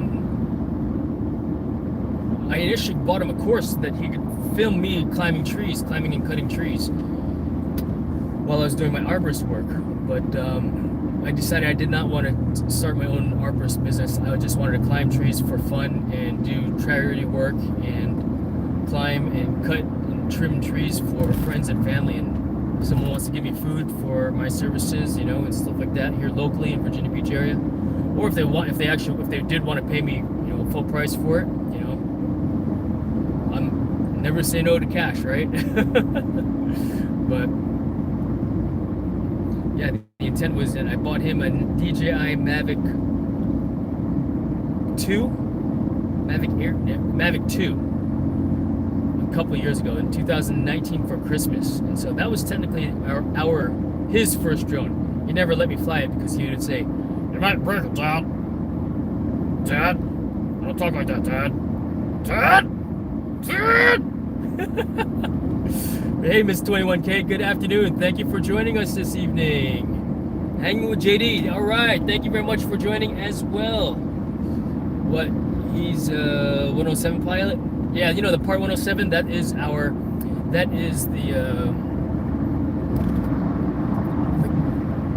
107th code in the FAA regulations. You know what I'm talking about, right? Part 107. Yeah, he finished his studies for that and tested out for it. Actually, he got his 107 this year, June. this year or last year? I think it was last year he got his 107. Yeah, he was too busy doing other stuff prior to. Yeah, he got it because last year, I remember now, because he also went and got his amateur radio license as well.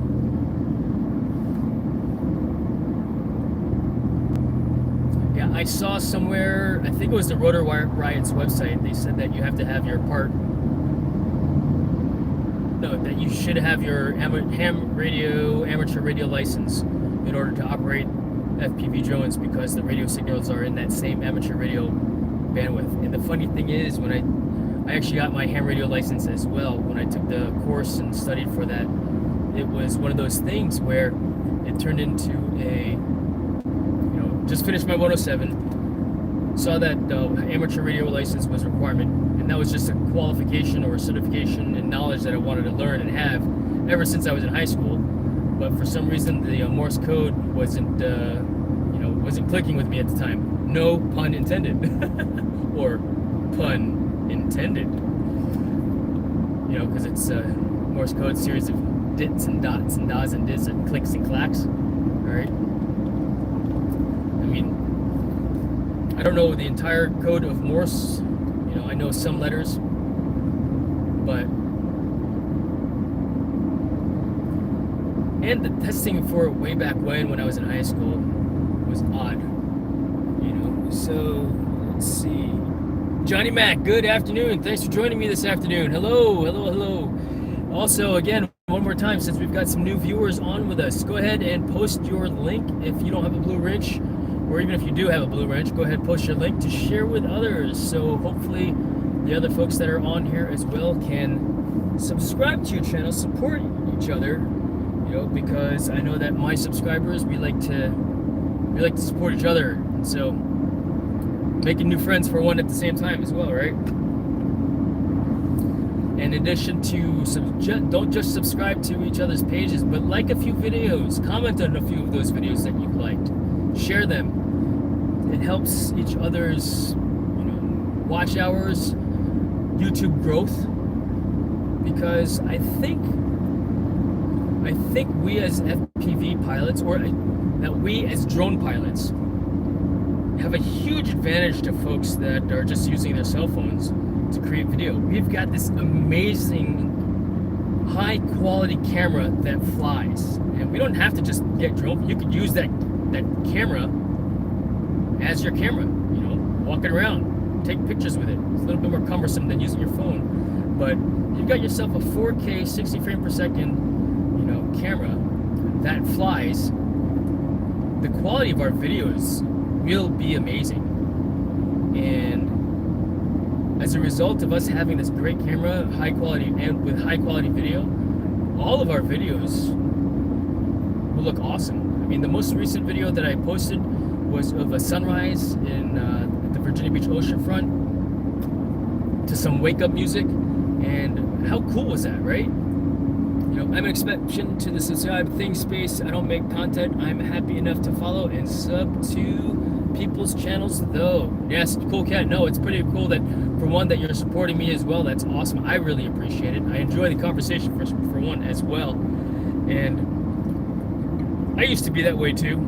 I did not create content. I just enjoyed content. I was a consumer, and I really like it. If there's something that I like, support. And thank you for supporting me, and for those that are growing their channels, that's this is the way, right? This is how we do it, for one.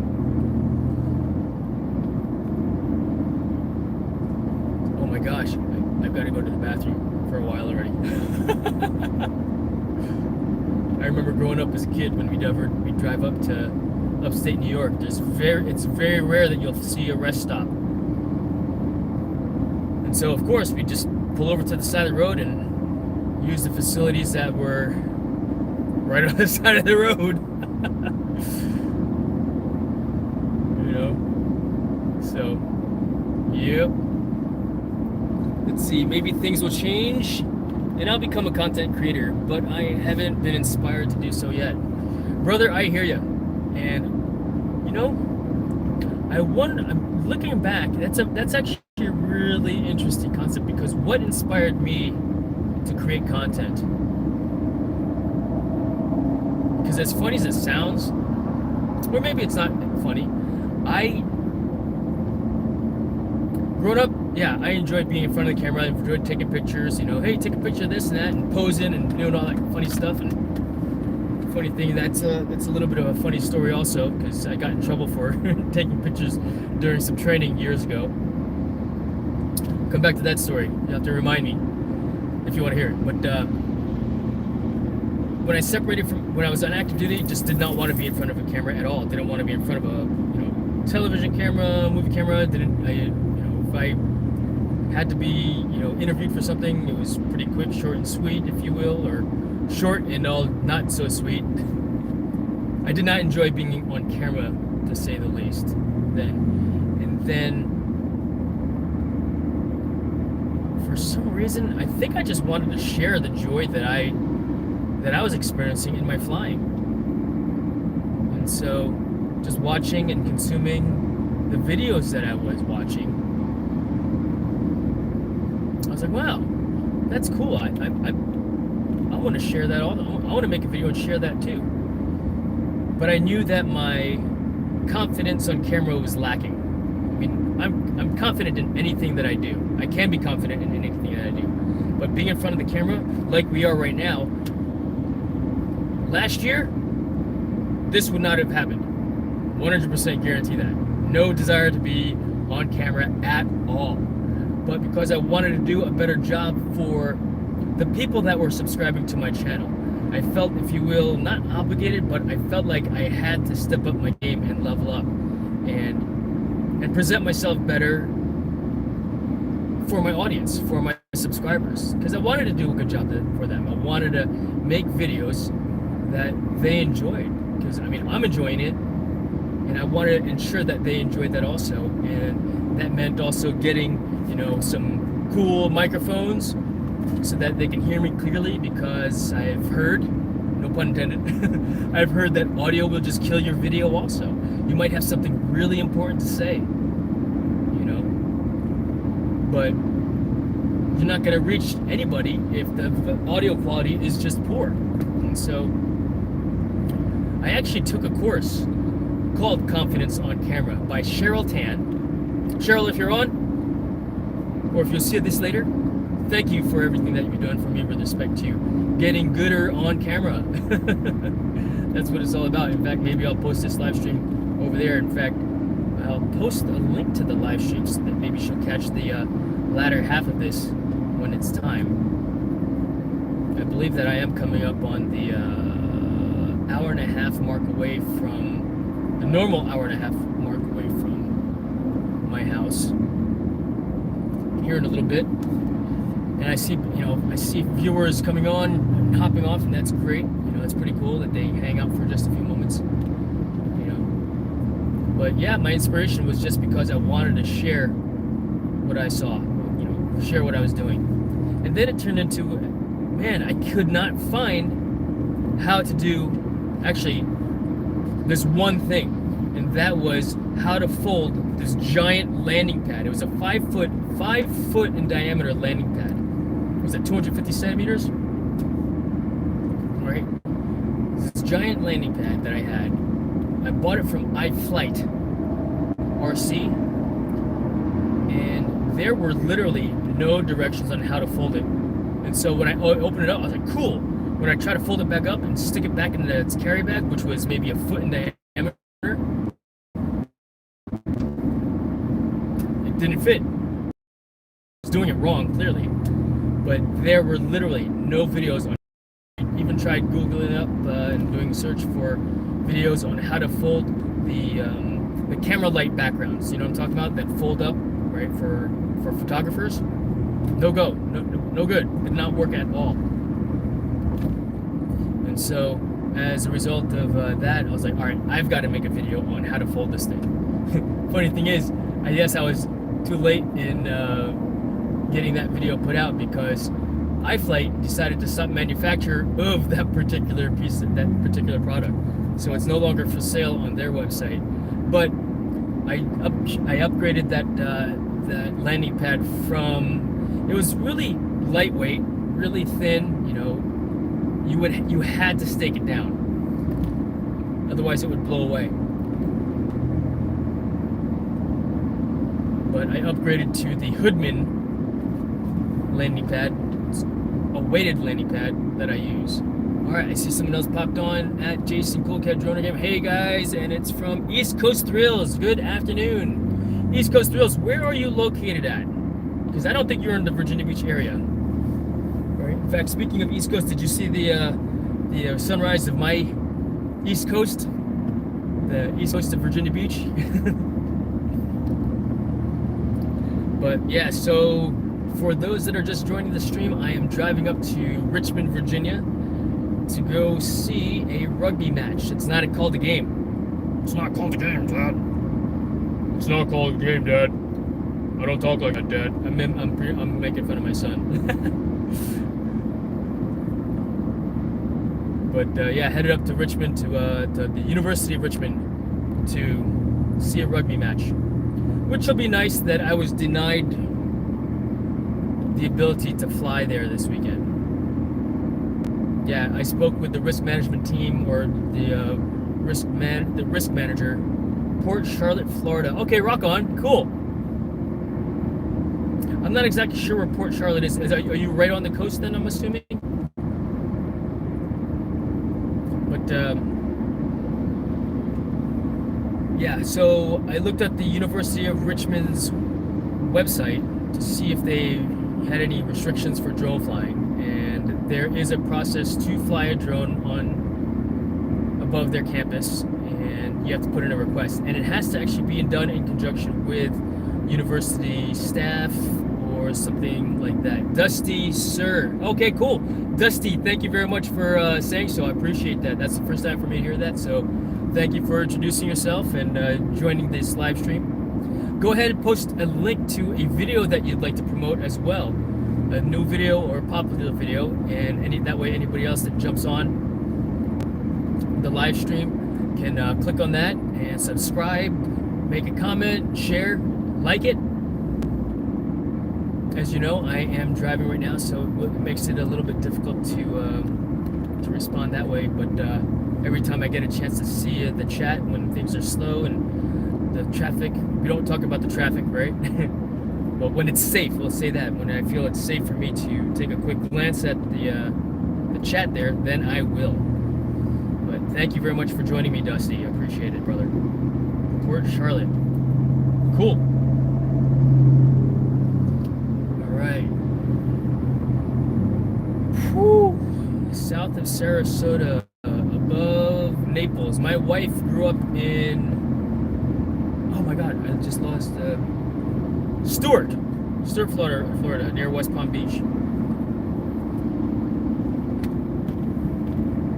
So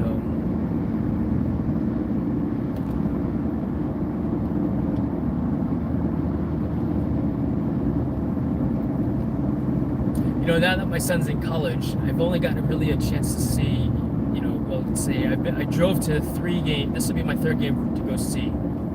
First, they got canceled up in the DC area at George Mason University.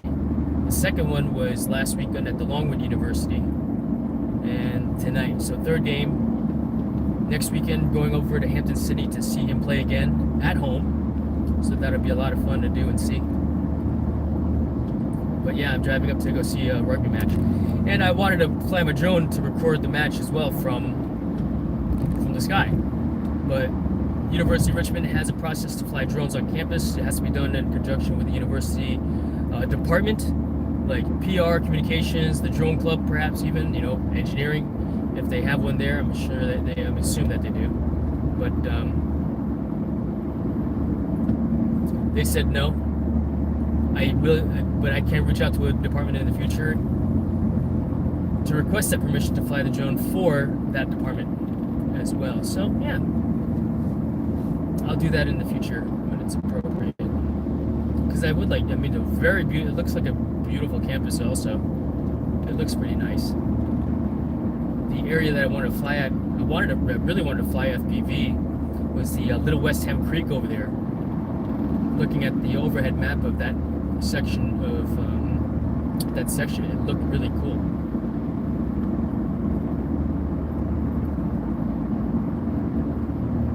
Alright, so I'm on a downslope right now, and I had considered pulling over to the side over here to let Maggie go outside.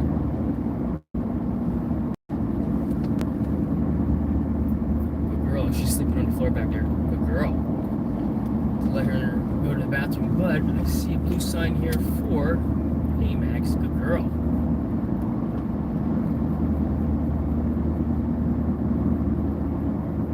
Rest area, and in fact I do not see, it's like for one of those rest areas that are pulled off to the side rest areas, and I wish that I could see, I wish that would have that assigned for when the actual rest area is for the rest area.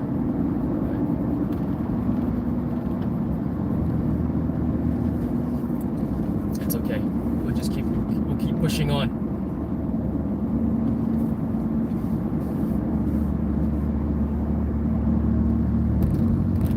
Whew. Alright, let's see. East Coast was excellent, great. So what I'll do is what I like to do, and I have to do this for yesterday's live stream as well. I just need to go back through and watch and click on all the links that people had posted onto yesterday's live stream too, which I will do later. And I'll get to yours as well, Dusty. So thank you very much for sharing that. Alright. So based on where I am now, I'm actually pretty close to Richmond. Maybe about 5/8 of the way there. What kind of dog is she? German Shepherd. Okay, so Maggie is a Belgian Malinois. She's so nice. I bet she's a fluffy snuggler. You know what? She doesn't like to snuggle at all, like my little cat friend. Yeah, she does not like to snuggle at all.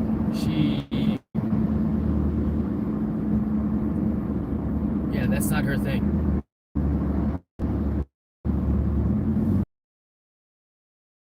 On her, you know, she might hug for a little bit.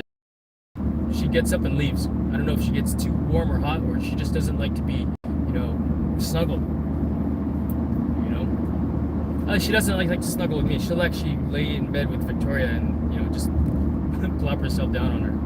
But the only time she does snuggle, but that's to wake me up in the morning. It's kind of like, hey, she'll snuggle with me, and then, but it's more to get me to wake up.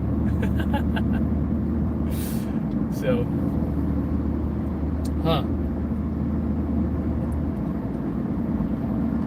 you could come sit up here with me.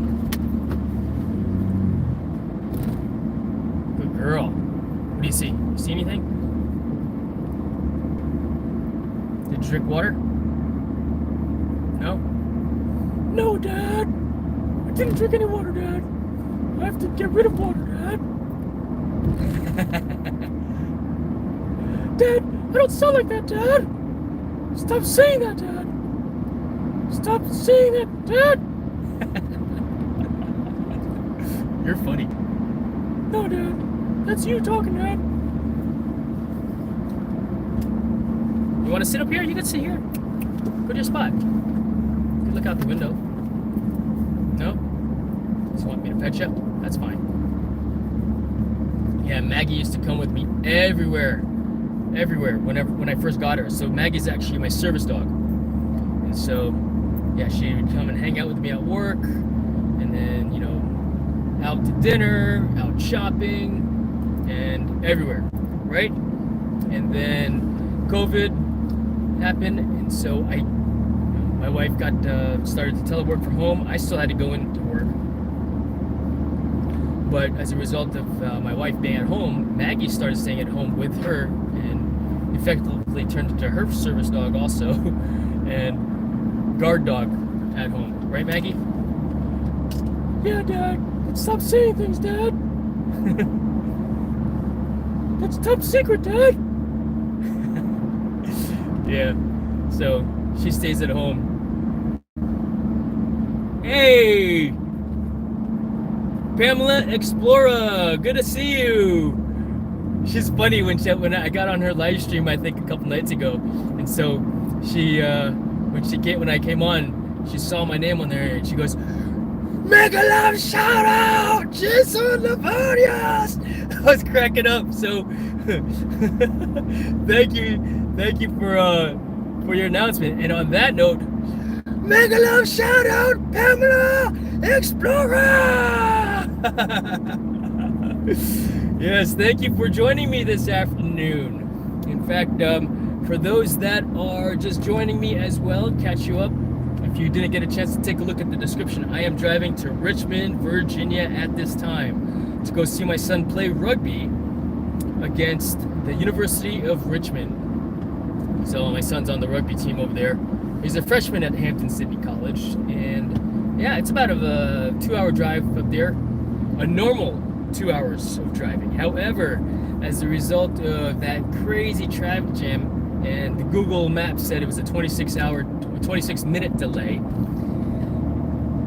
I didn't get out of that traffic for a good 45 minutes, so it's more like a 45-minute delay. Crazy. And I am driving, so let's see here.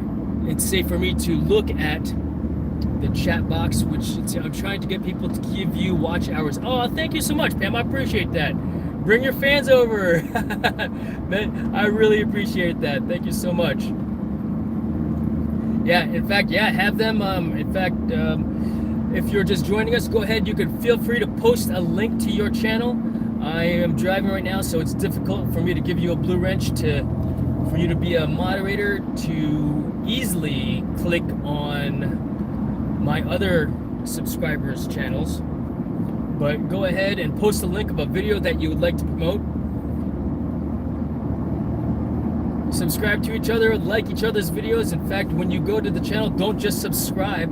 Go ahead and like the video, comment on the video, or 2 or 3 or 4 or 5, so that your subscriber, so that you don't get bumped from their subscriber list. I've found that YouTube will, if they see it's just some random subscriber, that they will bump you. So yeah, like, subscribe, comment, share each other's videos, especially if you like the content that they're putting out, In fact, if there's content, I know that my channel is geared towards drones and flying my drones, the drone footage that I capture, as well as some tips and tricks and hints and some tutorials on how to do stuff. In fact, I think the one video that I did where I was doing surgery on a remote controller for a drone. And for those of you that are just joining us now, also, I see we jumped up to 8 viewers. It's hard for me to look at the chat box while I'm driving, so just continue to chat away with each other on the chat. Drop your links, support each other, and make it happen, because that's what it's all about, right? We're here to support each other, to grow our subscriber counts, and to grow our watch hours for monetization, for one, and for the joy of sharing what we enjoy doing, whatever niche that your channel is about. And I am looking for a blue sign, because blue sign means rest area. And let's just say I need to use the rest area. I need a rest. I mean, I'm not afraid to pull over to the side of the road, but I would rather not, particularly since I've got Maggie with me. Maggie, come up here again. You sleeping? She popped her head up. Next rest area, 46 miles. That means there is a rest area coming up, which is probably about half a mile down the road that I can barely see in the distance. So take a quick look at what I'm looking at here. The traffic is slowed down, and so I'm switching the camera.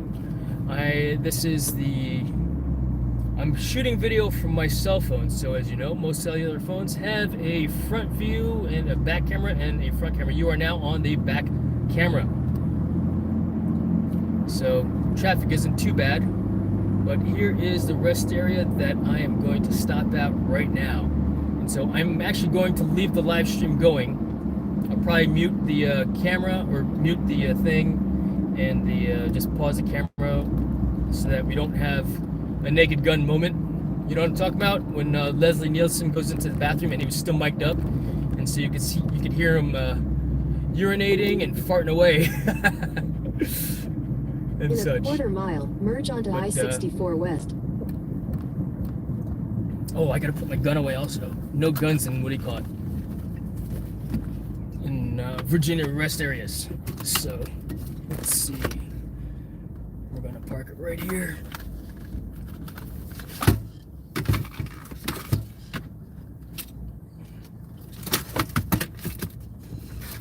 Oh look, there's an uncle. Alright. Park. Lock. So yes, I carry because it's important to me to do so. Alright, so Maggie, you stay here. I'm gonna use the facilities and then I'll come back outside and come back and get you, okay? So I'll be back. Actually, Maggie, come up here. Let's do this. Let's open the window. Life. I'll be back, guys. Hang out for a moment.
Good girl. Yeah, bro. All right, I am back. We're gonna go down just the road a little bit, Maggie, and then I'll let you outside, okay? Just get away from the general population over here of other folk.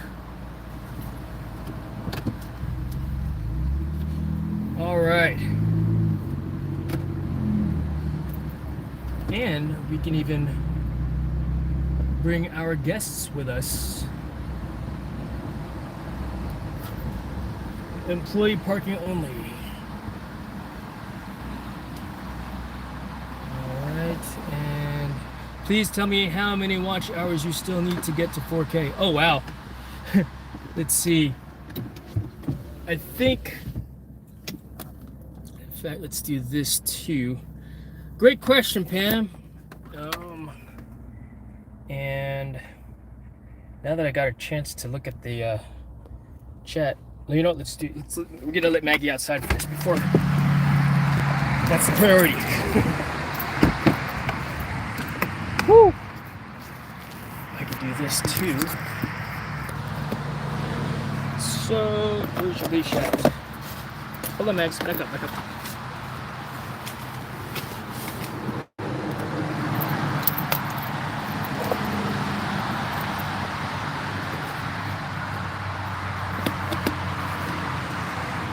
I know, sorry for the jitteriness, but just getting Maggie out here. Hopefully you can.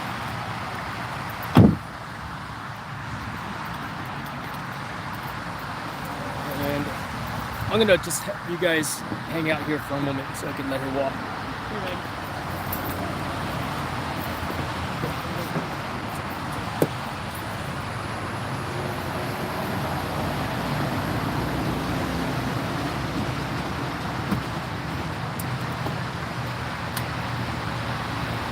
Hold.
So I am at a Virginia rest area right now, and we both got a chance to go to the bathroom. Just gonna go ahead and throw this in the trash. In fact, let's do this with the phone.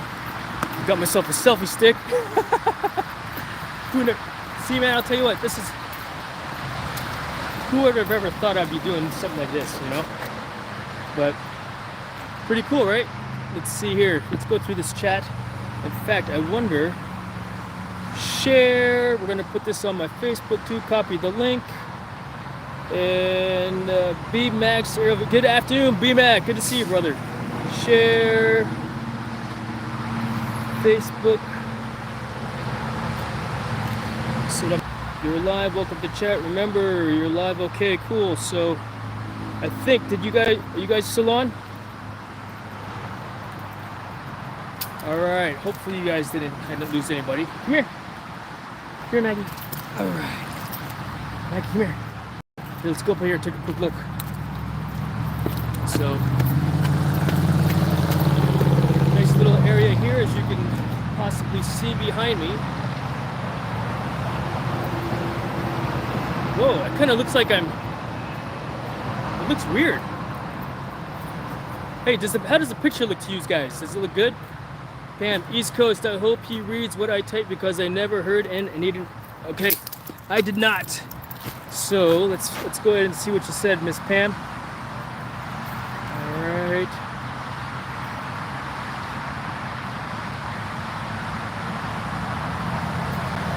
East Coast Phil, Joe, Dusty, Joe Fotoleo, good afternoon. Great to see you as well. Okay, I locked the truck. I played all your videos and it finished this morning. Oh, wow. Thank you so much, Pam. I appreciate that greatly. Thank you very much. Dusty, did Jason go for a sprinkle his boots? I did, as a matter of fact. Oh, hey, Mom and Dad. Thanks for hanging out also. That's cool. Splash his boots is the expression. Well done. I see Maggie's butt. That must be my dad talking, or my mom.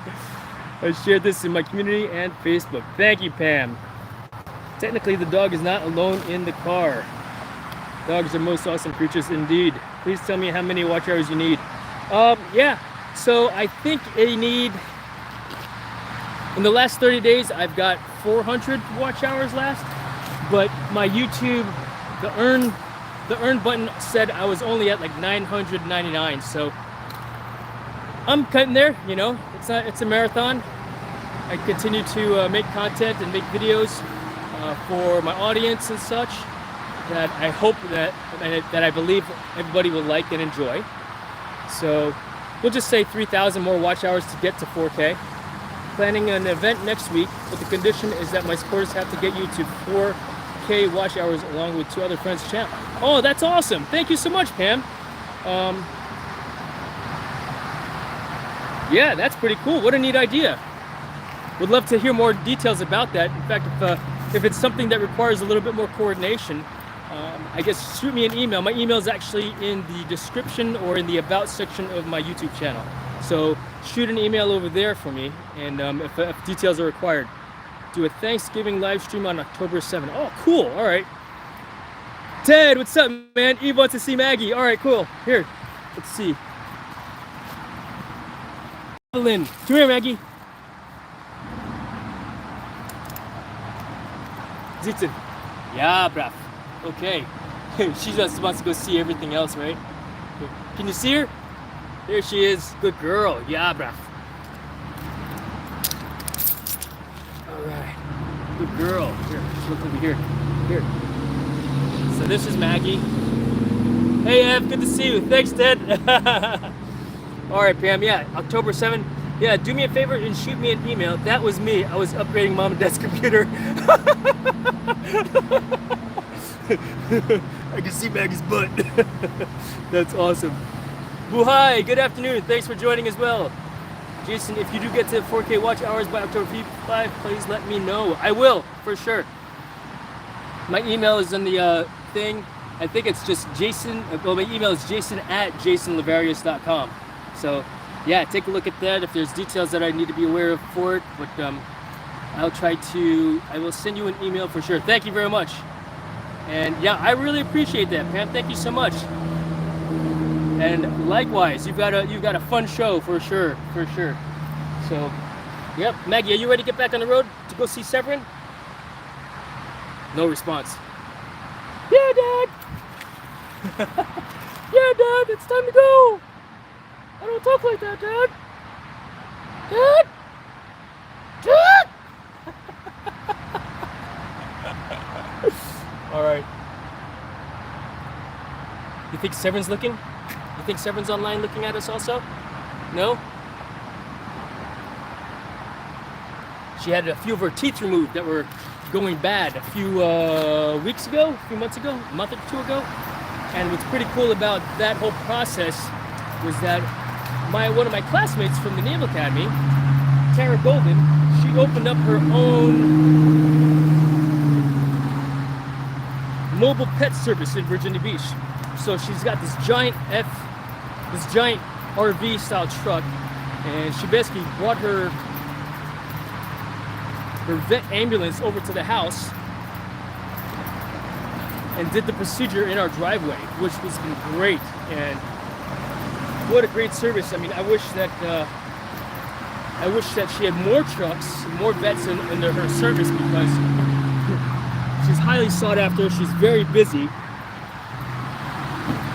and then she does make time for us and for Maggie. But it's been difficult when, you know, we actually had our 25th anniversary 25th reunion from the academy, and she got a chance to go up there. But as a result of her being up there for that event, and no fault Tara, of course, but Maggie was not feeling well that weekend, and Tara was not available to see her. So, yeah, the cool thing about this selfie stick is it's a tripod too. All right, so let's get situated here. Let's see. I will do the Thanksgiving live stream after you get your 4K watch hours, where I'll give away some prizes. Awesome. Prizes are a good thing, right? Let's go talk to my BO, but I'll leave this running in my lap. Thank you, Pam. I appreciate that greatly. Thank you very much. Let's see here.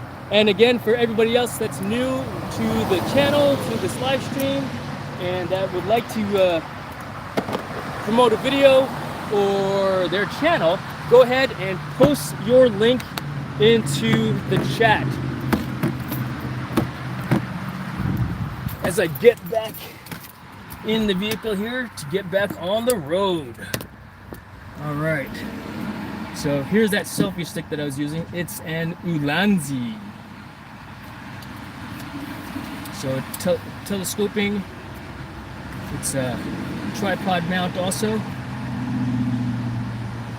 So it could do like that. This is neat here because it captures the phone with this slider arm that's under tension, and I can rotate it this way. I can rotate it this way for that portrait mode. Lock it down like this. Oh, this is a really cool piece of kit. In fact, the video where I almost crashed the drone into my face, I was using this tripod as another video camera for it, which is why you saw it almost at my face. But that, and it's got a cold shoe mount on both sides here, so I could actually mount, for example, this DJI wireless microphone to it here like this with the camera, or a light, or if I am mic'd up like this here, so it's got this clippy clip here mounted on my shirt here, and then this go here, and then put my phone there, so I can go away from, in fact, what I could have done is set this all up like this, hook my phone into it while I went to walk Maggie and still talk to you on the phone while I was so far away it would pick up. And so we're not going to recreate that because I would like to get back on the road again. But I wonder, while I was talking, could you hear me pretty well over the car noise, over all that traffic, that car traffic? And so what I'll do now also is close that up there. Yeah, this shirt's pretty cool. Take a quick look at that. So it's a 5'11" shirt, and it's got this here, which is actually a sunglasses holder, a sunglasses loop.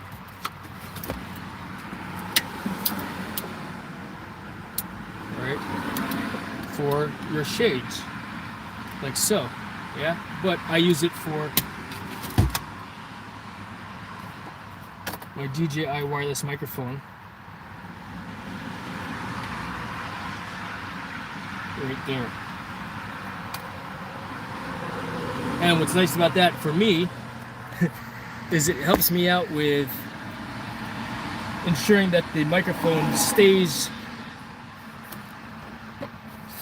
in the middle, because I want to be symmetrical and not off to the side looking not symmetrical. I stay organized in how I look, because again, that's important to me. All right. So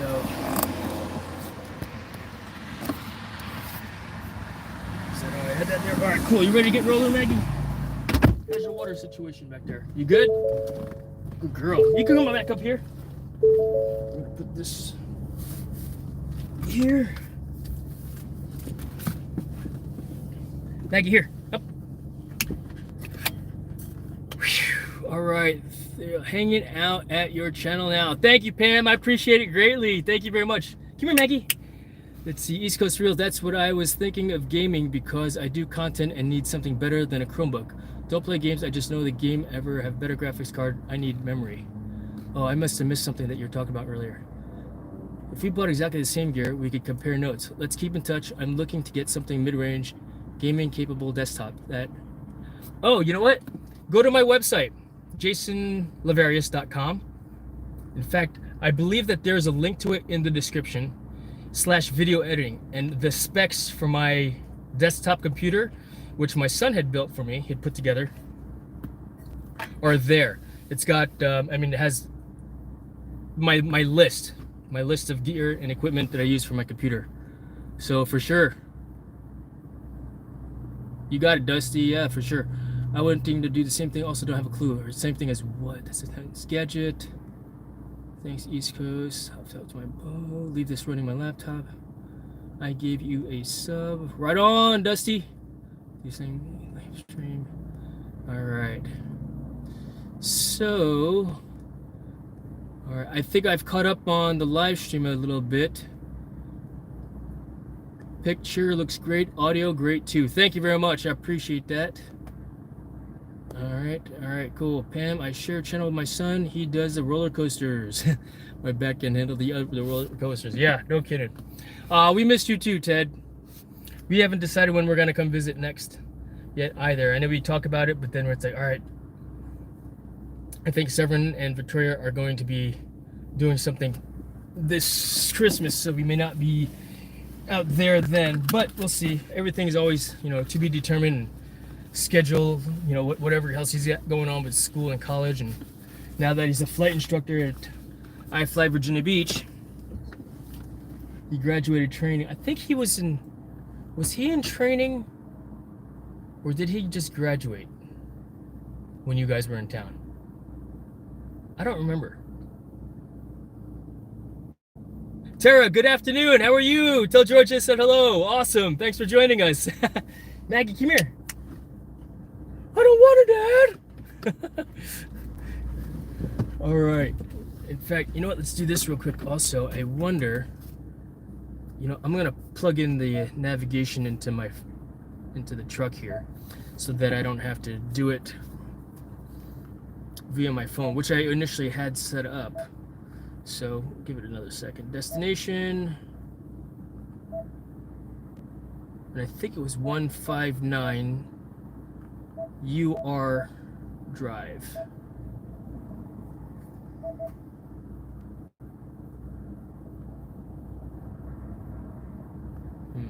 Search. Richmond. Half an hour, is that what it said?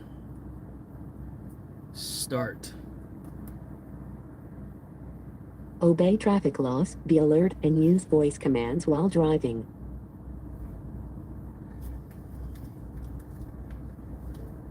47 minutes away, 31 miles. Sweet. All right.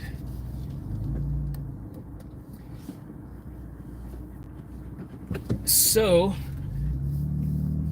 9 viewers on this drive stream right now. Yes, this is a drive stream, not a live stream. And I am now competing with this trucker behind me for the lane. I know. Come on. It's not dinner time yet. Come on up here. Get back on 64 West, Richmond bound. And come on, dude.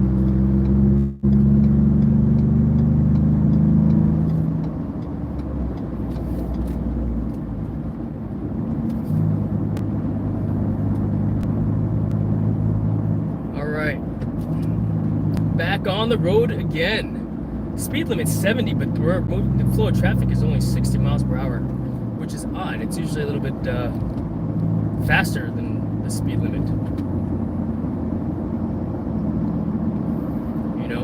So if you can't do roller coasters, maybe an option to roller coasters is indoor skydiving. It's an idea anyway, right?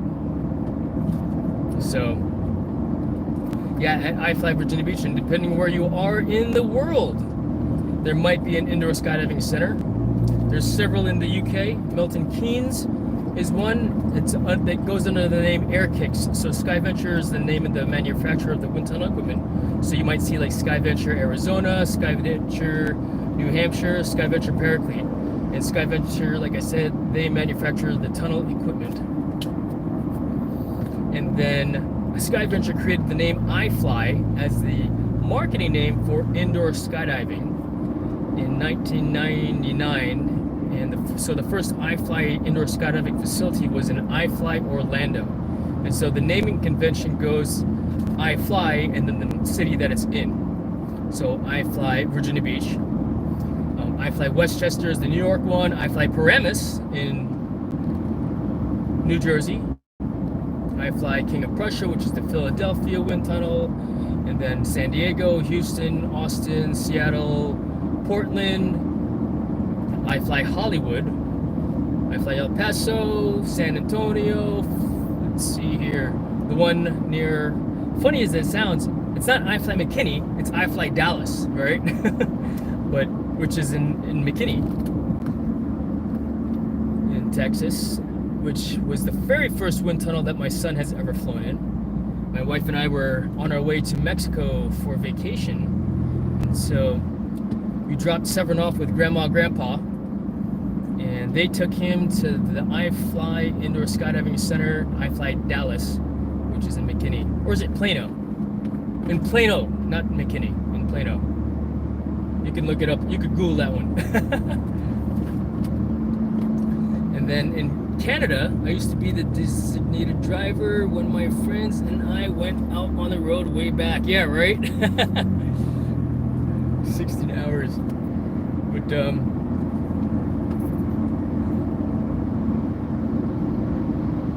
let's see. So, in Canada, I think, no, I Fly Toronto was a, no, yeah, I Fly Toronto, I think, is one. Let's see, there's another 2 or 3 up there as well, and I can't remember their names.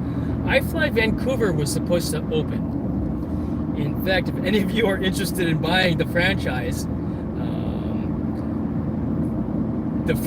I guess, owners of that particular wind tunnel, they decided to not go forward with the project, even though the land lease has already been set up, the tunnel equipment's been set up.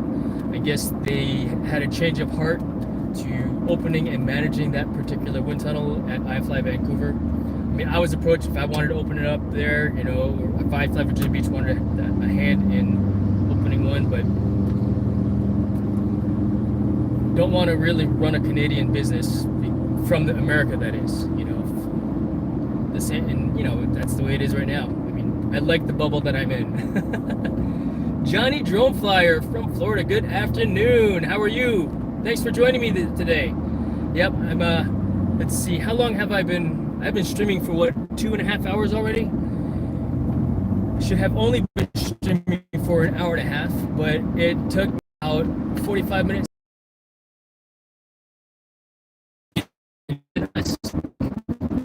I can't, very difficult for me to drive and manipulate, and obviously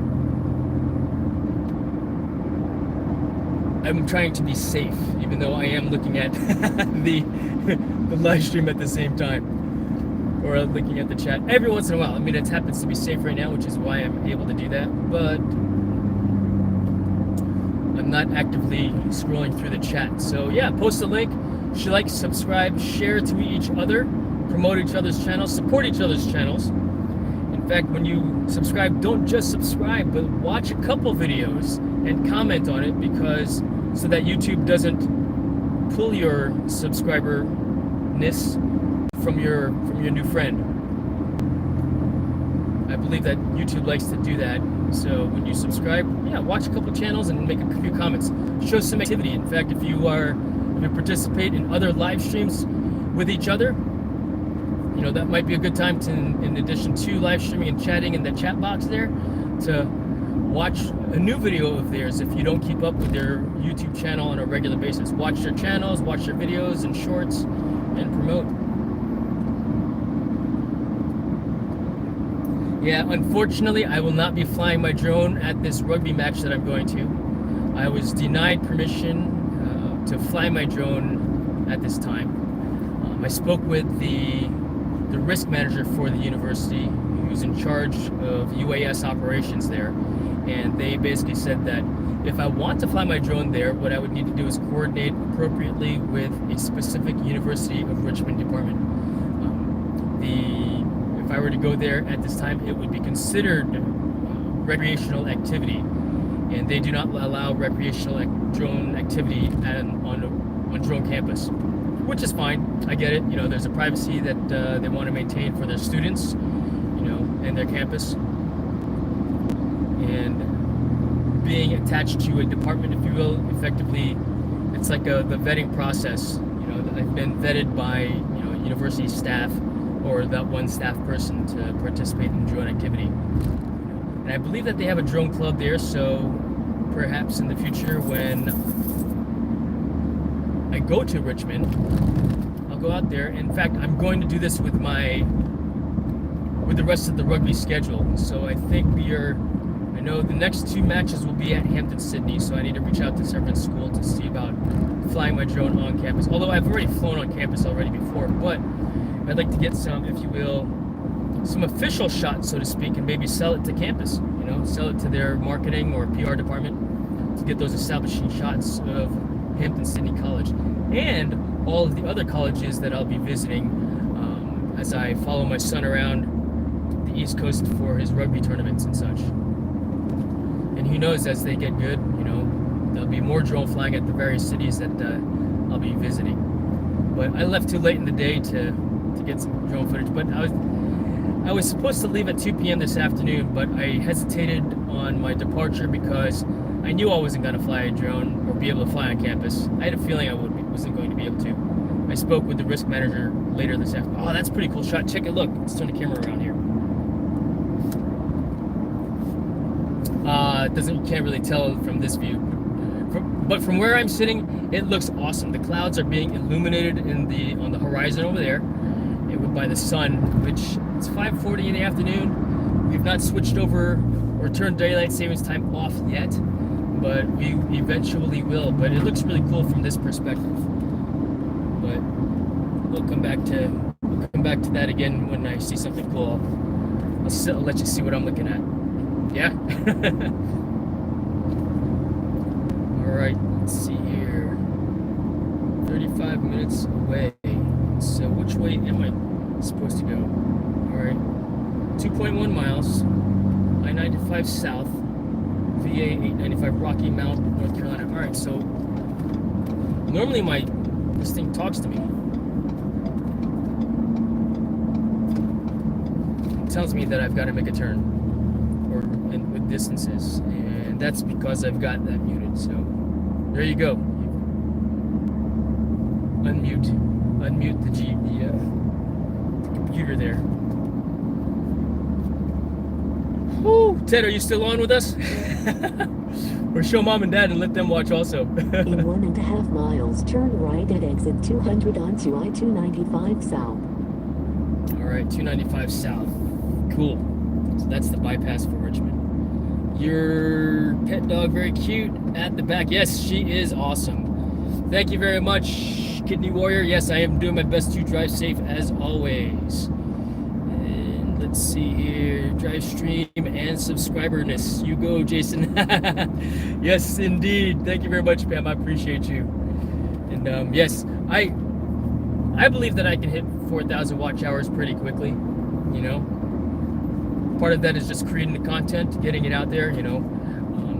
I actually really enjoyed this live stream content, or this live stream format, and so I might be doing more of these, even from home, as I do unboxings or reviews of gear and equipment, because I feel like I'm just talking frankly. We're having a conversation right now, and it's easier for me to do that than all right, hit record, let's talk about this and that, and now it's a scripted video. This is easier for me. And then what I'll do is, obviously I know how to edit video. I can just edit out the uhs and ums out of the video, because unfortunately I do have a bunch of uhs and ums that exist in my vernacular, and apparently I talk really slow. Turn right onto I-295 South towards US 60 now. Part of that is just I think really slow. I think really slow, so I speak really slow. In 3/10 of a mile, keep left onto US 60. Keep left at the fork. Oh my gosh. Follow signs for I-295 South US 60. All right, 295 South. Let's get over to this other lane here. Come on, dude. Keep left at the fork. Yes, indeed. Thank you very much. Keep left now. All right. Let's see. You're In half already a mile, taking keep a lot left at the fork to continue toward I-64 West. I am talking a lot. That's because I'm an old man. In 3/10 of a mile, keep right onto US 60 towards Seven Pines, and then keep left onto I-295 South towards Seven Pines.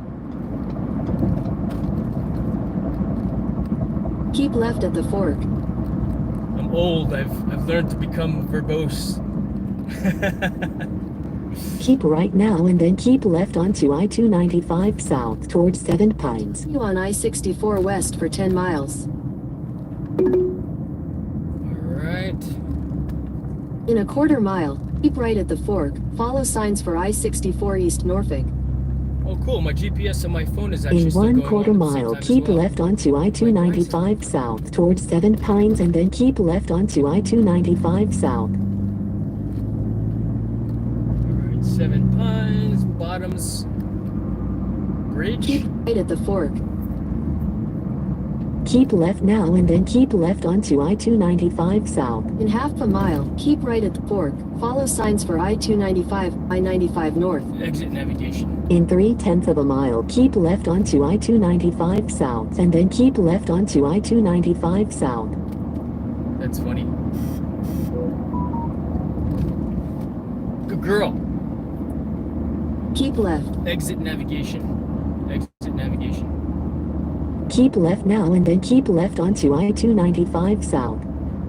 In 3/10 of a mile, keep left onto I-295 south. Pam, ain't that the truth? We never put out a source. You know? Keep left. Keep left. Yeah, no kidding. Because we see something. Keep left now.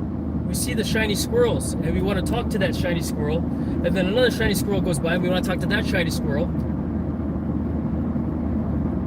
and that shiny squirrel, and we've got to say something about that shiny squirrel, because that shiny squirrel's got another story, you know.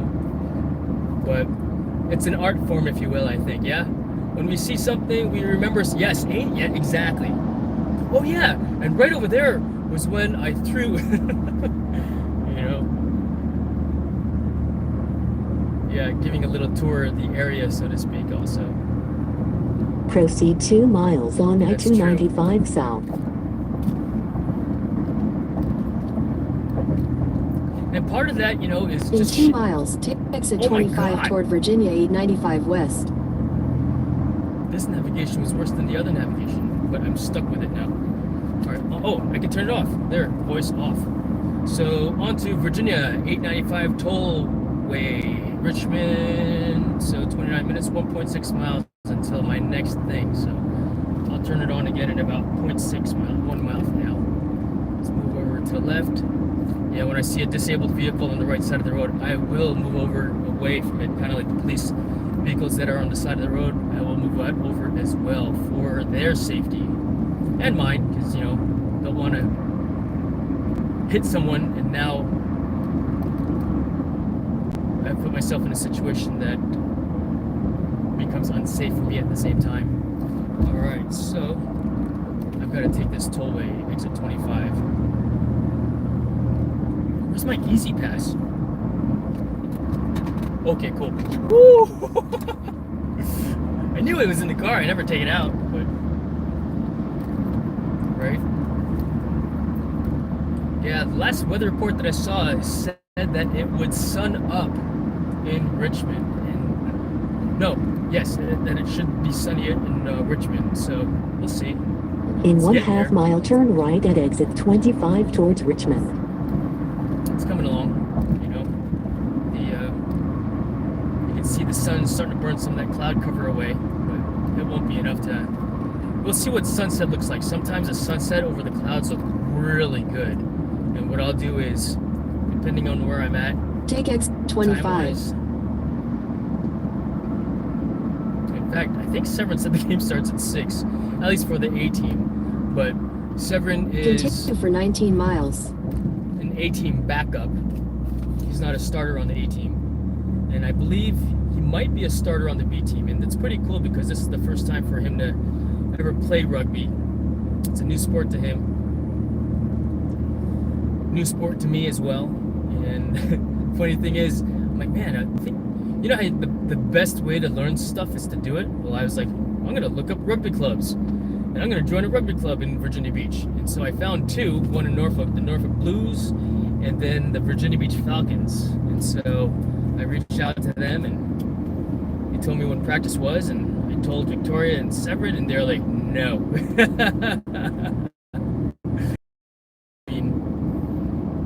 I've been injured one too many times to, who knows? God forbid one might be a little bit there. I don't know if that's any. Clean the lens off. I thought I cleaned the lens off of any smudges that might be on it, right, Max? Because I think this view looks pretty cool. You can see the sun rays busting through the clouds there. Looks cloudy from here. It's just cloudy on your end. Yeah. To the left, the sun is shining through those clouds, and you can see. All right. Signal seems to be a little bit intermittent, and I see that my live stream is continuing to go, so that's pretty cool. That it didn't just cut me off. It gave me an option of ending the live stream or not. So, yeah. So directly ahead of me, I could see the sun rays. Actual sun rays going through the clouds, so that looks cool. And it might look really cool from a drone perspective, but I would see here, top speed, looks like they completed a 60. Maybe their game starts at 7. I think he said the game starts at 7. That sounds more familiar, because they only do an hour and a half game, like 45-minute halves, an hour and a half. Halves, 2 halves of 45 minutes each. So if their game starts at 7, I might get a chance to stop, get some food, fly the drone a little bit off campus, right? And I will most likely not fly FPV just because I don't have a visual observer with me. Maggie doesn't count as a visual observer.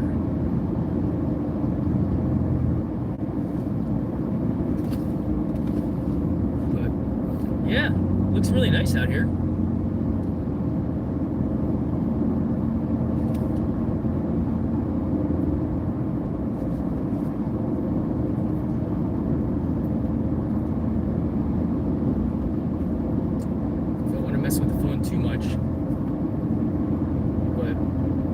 I wish I could play music at the same time right now, but I believe that I would get some copyright strikes on me. That's why playing music off the radio. I do have Epidemic Sound, so I could play that in the background, and that's maybe something that I should look into also. I thought dogs count. Visual observer, right? Ain't that? I think they should.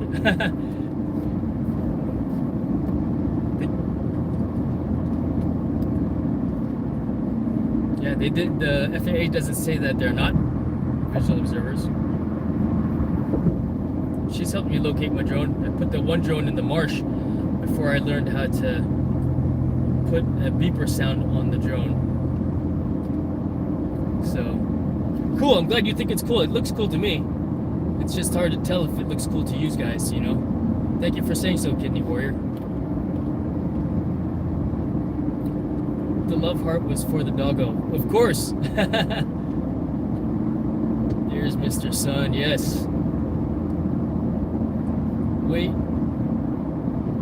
Shout out to the 9 viewers. Yes, big shout out. Mega love shout out to the 9 viewers. Appreciate that, Pam. Thank you for reminding me. For sure. No, it's I really appreciate you watching my live stream with me, my drive stream with me right now. And supporting each other's channels at the same time. But this is pretty cool, you know. It's getting bright out now too a little bit.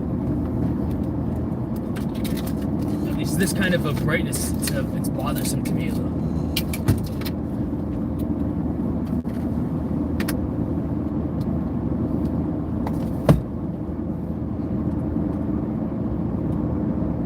All right. 21 minutes out.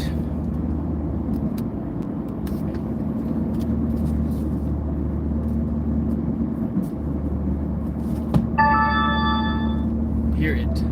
Are you at the field? Alright, so I want to reply, hear it, close, call.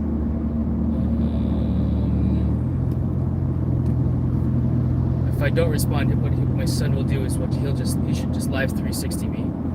And go from there. VA 150 North Chippenham. 150 North. Okay, cool. So we're on track right now. 20 minutes out. That's cool. Here, look at this shit. Maybe you can see this. Oh, the angle of my phone doesn't allow you to see what's what. Hear it. 159 your drive. Close. I wonder why. Usually it allows me to. Oh, probably because I'm on a live stream right now. It's not allowing me to connect to the phone that way. Do anything with it. So that's okay. Let's see what navigation says. Voice guidance on.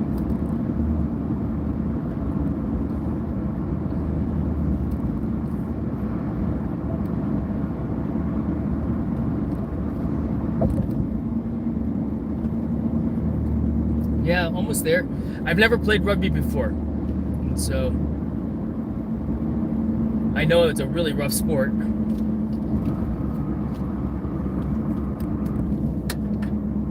My friends that played rugby would come back from the rugby practices and games destroyed, bruised, bleeding, but they love it. I mean, the physicality of it, you know, I mean, that's man sport, right? Granted, as funny as it sounds, I thought it was too rough. Yet, I was a boxer in college.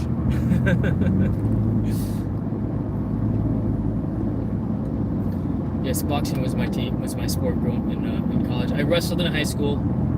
I did, went to Navy prep. What the fuck are you doing, dipshit?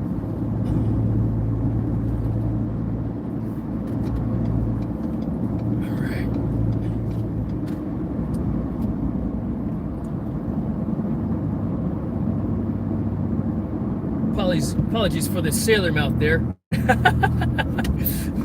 Yep. Yeah, the sailor mouth comes out every once in a while.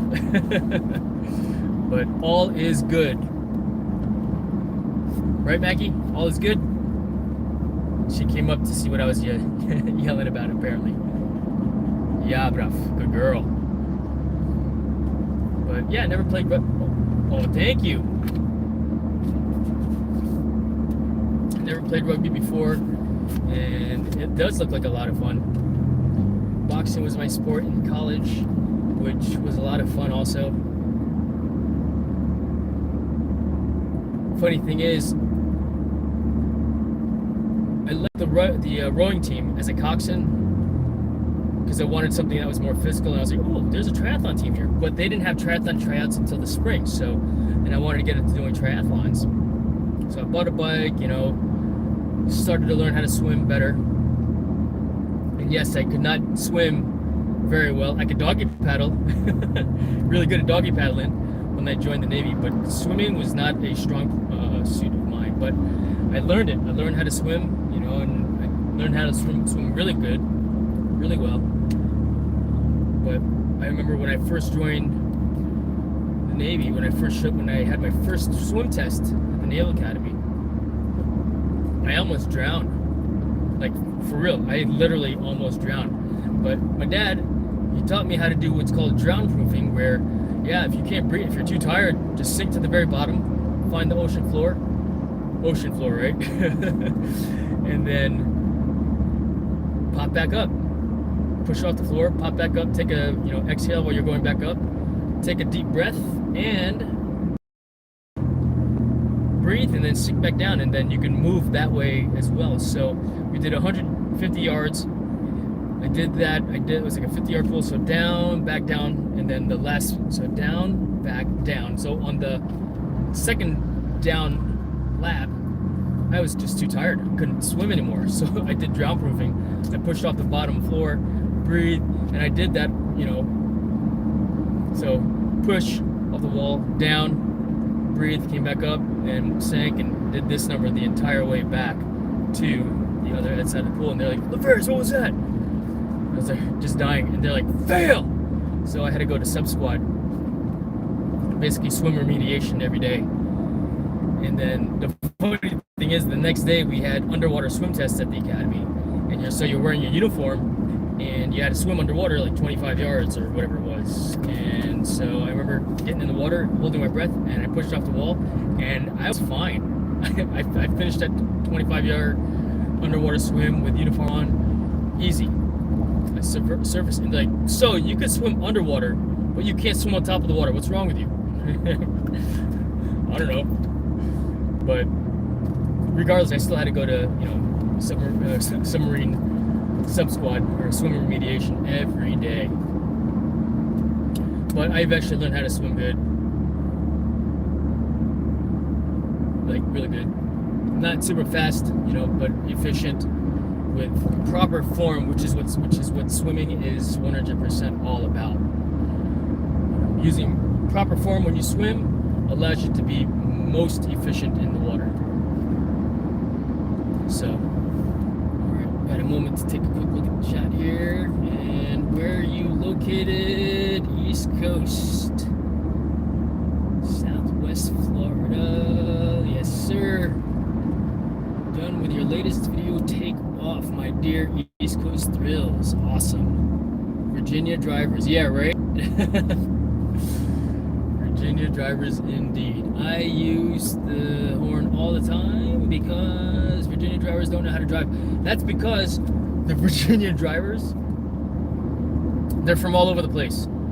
They're from New York, New Jersey, Ohio, Michigan, San Diego, which has, I think, the worst drivers. But part of that is because they come from all parts of the U.S. because of the military. Norfolk, San Diego, But yeah, I use the horn all the time. It's the form of communication. I mean, my dad taught me, one hand on top of the steering wheel, just to the left of the 12 o'clock, and then the other hand, if it's not at the 3, then it is on the horn so that you can communicate with your drivers effectively and quickly. Right away when you need to, as appropriate. Because it's important to be able to communicate with your fellow drivers on the road. Be it communicate aggressively or communicate as in, as a friendly, like, hey, go ahead, you can get in, or pay attention, dipwad. No, it's important. I think it's my dad, when he first immigrated to the U.S., he was a taxi driver in New York City, and he grew up driving around in the Philippines and Manila, so it was easy. American driving was very easy for him. In fact, I remember being in the Philippines one time, right when I graduated college. I visited, and wow. I mean, there's lanes, but no one's observing. Like this 3-lane highway right now, you probably get 7 vehicles across if it were that congested. Like, without having to lean over to the side, I could touch the car next to me. And no one's touching each other, no one's rubbing. Or maybe they are and you just don't even notice it, So, yeah.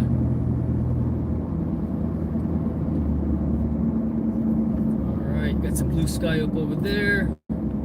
12 minutes out.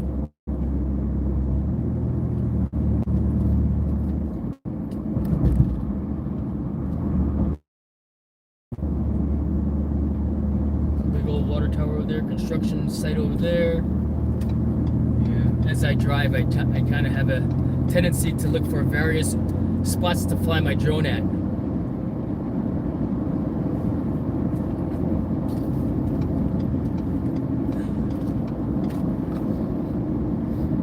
Maggie is so well behaved. Yes, she is. She's very well behaved. Except when there's another dog. She wants to play with the other dogs like all the time. Play with the other dogs. I think she wants to eat them more than anything. You guys and your drones, it's making me want one. Pam, you should get one. I think everybody should get one. I think everybody's going to have a drone. Just kind of like everybody has a cell phone. A drone is going to be just one of those additional flying cameras to capture something that everybody's going to have in the future. I mean, what a cool way to just capture some cool video or to go see something, that you can't see from up close. You go out there and, Of course, there's limitations and different laws and rules that one follows for safety perspective, But if you look at that one video of me teaching someone how to fly a drone, the DJI Aveda, you'll see how easy it is to fly a drone. And I refer to that as the gateway drone.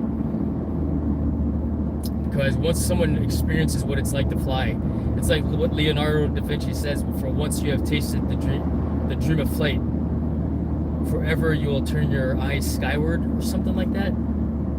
Forever you will turn your eyes skyward. I think that's how the quote goes. But you know what I'm talking about. And that's what it's like for me. I mean, the first time I flew a drone, I'm like, wow, this really is amazing. And the way I fly, where it's very, the way I try to fly anyway, where it's very smooth, even with a barrel roll, it's like, barrel roll, I try to like just loop it around as opposed to, even my power loops as opposed to just a flip, I like to flow through it, so it's smooth, not smooth with a V. That's how I like to try to fly anyway. That's the goal. Smoothness. I don't know why I like to fly smooth with a V, but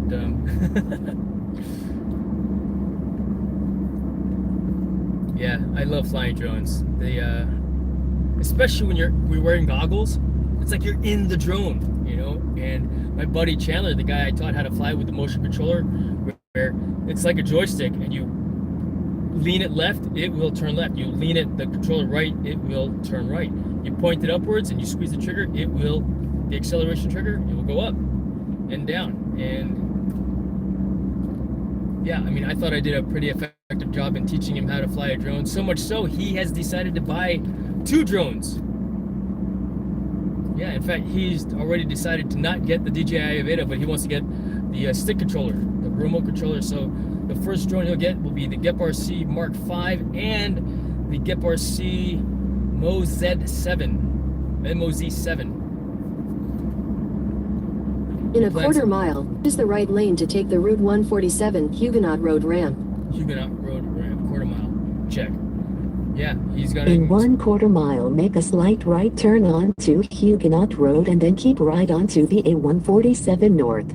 That's Sherbrooke Road. This must be Huguenot. Yeah, he's going to get those 2 drones with the DJI Air 03. Use the right lane. Make a slight right turn now and then keep right onto the A147 North. 03 Air In unit. 0.2 miles, keep right onto the A147 North. So that it's compatible with the DJI Keep right at the fork. Remote Controller 2, RC2. And so that's how he intends to fly. Warren, you become a drone pusher? You know what, man? I push all the drones. DJI, GEP-RC, drone's a drone. Get airborne. Or are you referring to the pusher style drone where it's pushing the air as opposed to pulling you up? Basically, the propellers are rotated the other way. Continue on Virginia 147 East for 2 miles. 2 miles, 147 East. And they will be coming up on University campus, I believe. Yeah, I want a drone so bad now that now that follows here. For real. Especially where you're at, you can probably get some really good drone videos and footage. And what a lot of people do is they'll use the drones as just, to capture those establishing shots of whatever you're filming. I mean, it doesn't have to be the full subject like I've got going on. Get a couple clips for B-roll for your videos. Maybe for your opening video, and you don't have to get the super expensive high-end drone. I mean, the newest drone out there is the DJI Mini 4 Pro, I think Mini 4 Pro, and that's typically, I mean, people they joke, okay, let's see here. They joke that DJI releases a drone like every 6 months. Well, it's for the new drone consumer, for one. It's not necessarily for the guy that owns the, Mini 3 Pro, unless they really want, they're collectors, so to speak. right? So, yeah, 100% a drone pusher. If I could be a drone dealer, then I would be. Actually, you know, I've actually set up some dealerships, but I don't have a storefront, you know. It's more for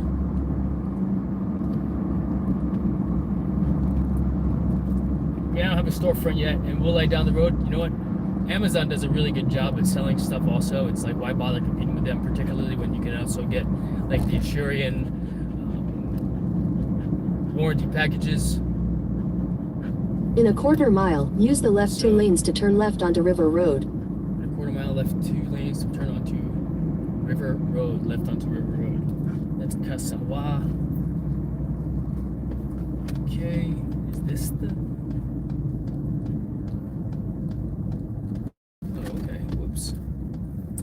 That is the shopping center there.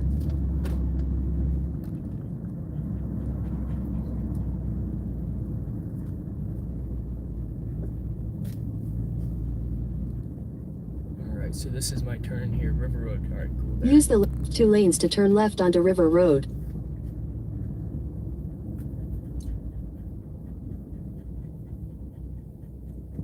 Left 2 lanes, left onto River Road. It's not quite a hairpin turn, but... In 1,000 feet, turn right onto Ur Drive. onto Ur Drive. It's UR. What's the matter, Mags? Breathing heavy again. Turn right onto Ur Drive. Alright, we are now entering University of Richmond campus. Let's take a little mini tour. You can see I'm driving. See what this looks like. In 800 feet, turn right. So welcome to the University of Richmond. 800 feet, turn right. Is that this? Alright, this must be the parking lot. Oh, cool, look at that.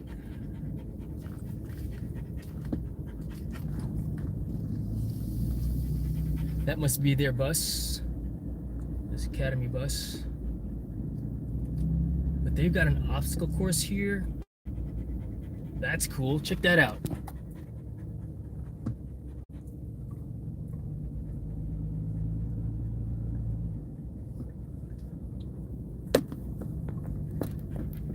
And there is the rugby pitch. They don't call it a field, it's a pitch. Your destination is on the right.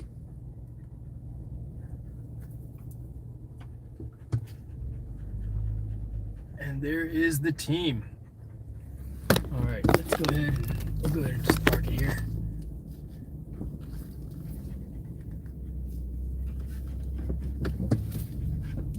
Or the teams, that is. So, that's cool. That was pretty easy to find. Field this time. Last time I just put in Farmville and then I drove. I didn't put in the actual address of the field itself. But yeah, they actually start the game A side at 7. Oh, I'm gonna put this away again.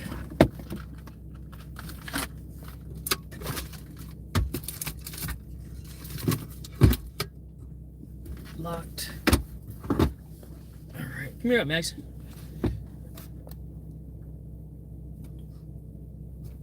Alright, let's see what the chat says. What are you guys talking about? I'm really enjoying this drive stream. Thank you very much, Pam. I appreciate it. Which is going to switch over to a watch stream. Yeah! I like that. Watch stream. That's cool. Yeah, this was a lot of fun. I really enjoyed this format of just talking away like this, for one. And I'll probably do more live streams and then pull the talking head video from that for my regular videos, you know, because I like the, you know, putting the talking head in a circle like I've done in some of my videos when I'm doing stuff. and that's easy to edit in and out. And this is, you know, it's more conversational for me to just talk like this with you as if you're hanging out with me in the truck or in the room, versus just driving around, or versus just you know, setting up the camera and then hitting record, and then now I'm videoing myself, you know. So let's see, Maddie said it was supposed to do done also, but I've been through the menu settings, I don't see an option, I'm gonna have to call him. All right, for your problems, my RID number was accepted with no issues. All right, what's going on here? Fancy. Yes, this place is fancy indeed. I'd rather buy it from a friend who can give it to me at a friend's price, but just by giving him a smile and giving him a really loud shout out on my shout out. For real, Pam, that's what you do. That was fun. That was awesome. Yeah, maybe you'll go to Facebook Marketplace. In fact, I bought somebody had a friend of mine happened to be selling his drones because he was getting out of the hobby, and people get out of the hobby all the time. And you might find somebody locally that could sell you, you know, a bunch of drones and equipment for a really economical price. Wow, iFly. Yeah, iFly is pretty awesome. In fact, there is a cool video of my son and I from 2016. I mean, it's cool. I don't think it's cool. I think I look like a chump flying. You know, because I wasn't as good of a flyer as I am now. But take a look. If you look on YouTube, it's not under my channel. It's under the iFly Virginia Beach channel. But the title, I think, is called, if you Google Jason Laverius Dad's Day Done Right, I think is the name of the title. And it's, you know, it's a company channel and a company, what do you call it, video. You can see me flying with my son. In fact, he actually stands on my back and surfs me around a little bit, if you will. So that was a lot of fun. Let's see here. Only afford one expensive hobby at the moment, aka iFly. I know, right, Tara? For sure, I get it, 100%. But if you guys want to learn how to fly, just say drones, that is. I want fall foliage and snow. Yes, Pam. Me too. We don't get a lot of snow here in Virginia Beach, unfortunately.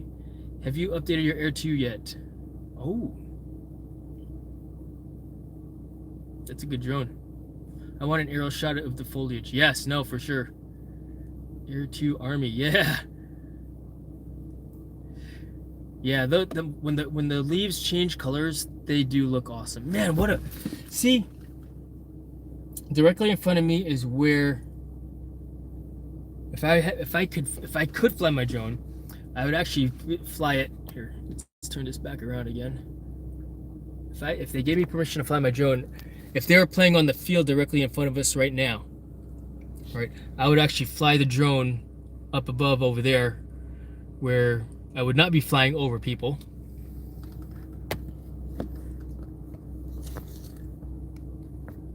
But that obstacle course on the right over there looks awesome. That looks like a lot of fun to go play around on. Or maybe it's just like a confidence course versus a obstacle course. All right, go back to the chat here. Let's see here. Maggie probably wonders who the hell you're talking to. 100% agree. She does. Thanks, Andrew. She is a good girl. Are you Filipino host? Yes, I am Filipino. I am. My family is from Pangasinan. I was born in America, and mom and dad only spoke to me in English, except when I was bad. Then they would yell at me in Tagalog or Ilocano. So that's why my Tagalog is kaunti lang, yeah? And why I'm tanga with it, you know what I mean? I know some words here and there, but the bad words, right? Mom and Dad, if you're on. They were on earlier. Let's see, or at least that was my brother that was on their account fixing their computer. Let's see here. If I remember right, not that I have a memory, he was born in the U.S. and only speaks English. Yes, I only speak the language that I require, you know. And that's because there's really no one else to speak Tagalog with around here. We're in my social circles. But now that my social circle, if you will, is expanding to the YouTube and hanging out on the Tagalog live streams, I'm learning. I'm hearing it. It's like I could hear it like I'm back at home and I could understand Kanti lang. But yeah, it's coming along. Singan, yeah, good memory, Pam. Very good. I love that I get to type fast here in English without being bashed for typing it. And your English looks like you have pretty dang good grammar there. People apparently think typing in English is being arrogant. We have to speak English where we live, and it has to do with being able to communicate. Yeah, no, 100% agree. And that's a great place to get some footage. Yes. This is a pretty cool place to get some footage. I just wish that I could get some footage. Yeah, what I'll do is I'll do a better job of communicating with the school to see about getting, bad words are always easier to learn. Yes, good memory. That's good memory, good effort. Man, this is pretty awesome out here. What a nice campus.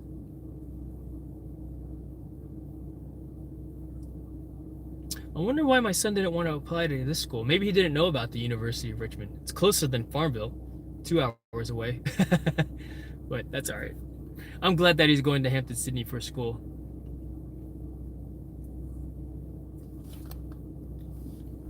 There are specific rules in Hawaii, Tara. It sounds familiar though that you cannot. It's such a small space as well, and I don't know. You could probably Google that up and find out what the specific drone flying rules and regulations are there. In fact, you could probably, if you were so interested, go to the or do a search for FAA UAS air maps, and you can actually look and see, like type in the address and zoom in on what the airspaces are like in those particular areas. So yeah, true. Just like people would, somebody might be flying their drone tonight as well, but I prefer to, when it comes to being that I'm a licensed drone pilot, I want to follow the rules and be 100% legal when I fly. All right, let's see if I can see my son from here. They're on the far side of the field. Are you in the Philippines, Kidney Warrior? Good question. I mean, not I. The whole island is in airspace. Ah, all right, well, there you go. That's why. Yeah, right? Yeah, I think it's like a... Yeah, I'm not sure. With so many Bisaya in YouTube, I'm not one of them. I'm Tagalog. Yes, I'm in Sultan Kudarat, Mindanao. Right on. Right on. Drive stream. Wow. Yeah, I've been yammering on for a good 2.5 hours here. So. In 2 hours and 46 minutes.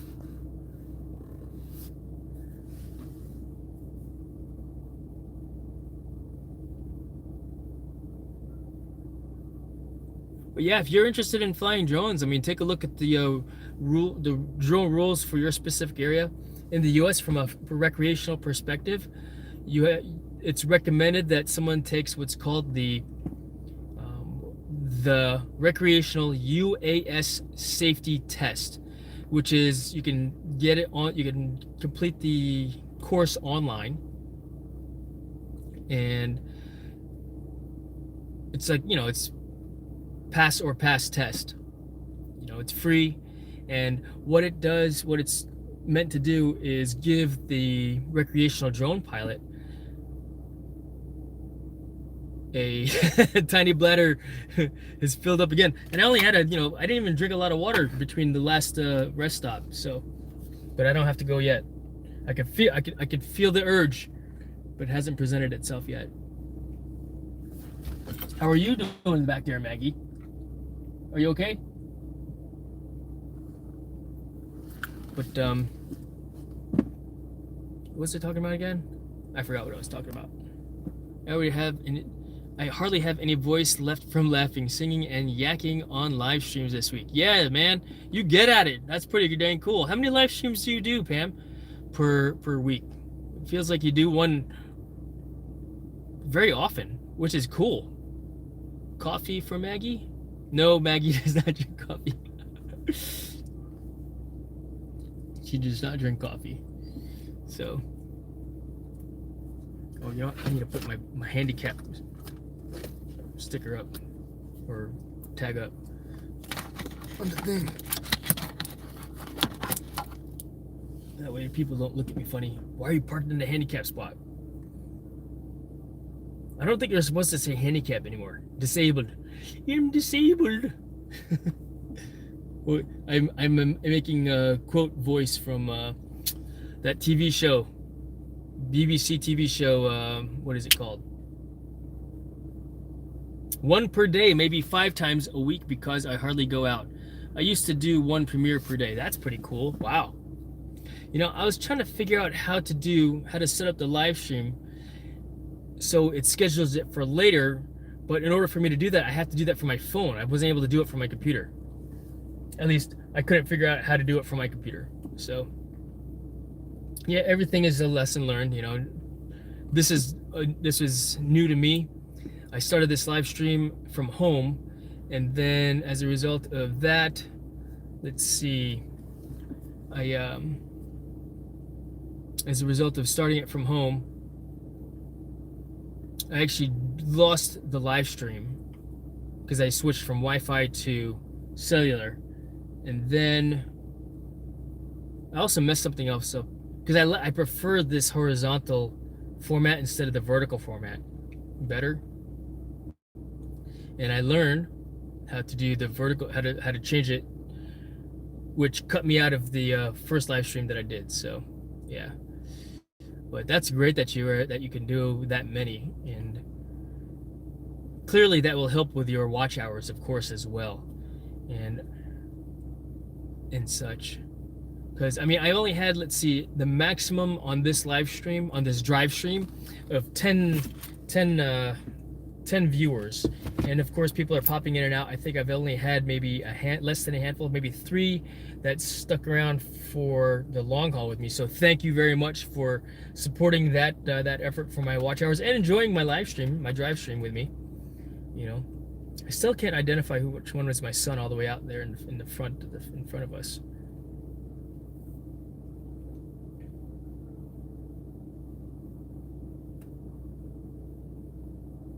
But you guys want to take a walk with me for a moment? And when you're ready to roll out, if you're like, I'm too bored of you now, because I'll live stream this entire game if you want to do that too.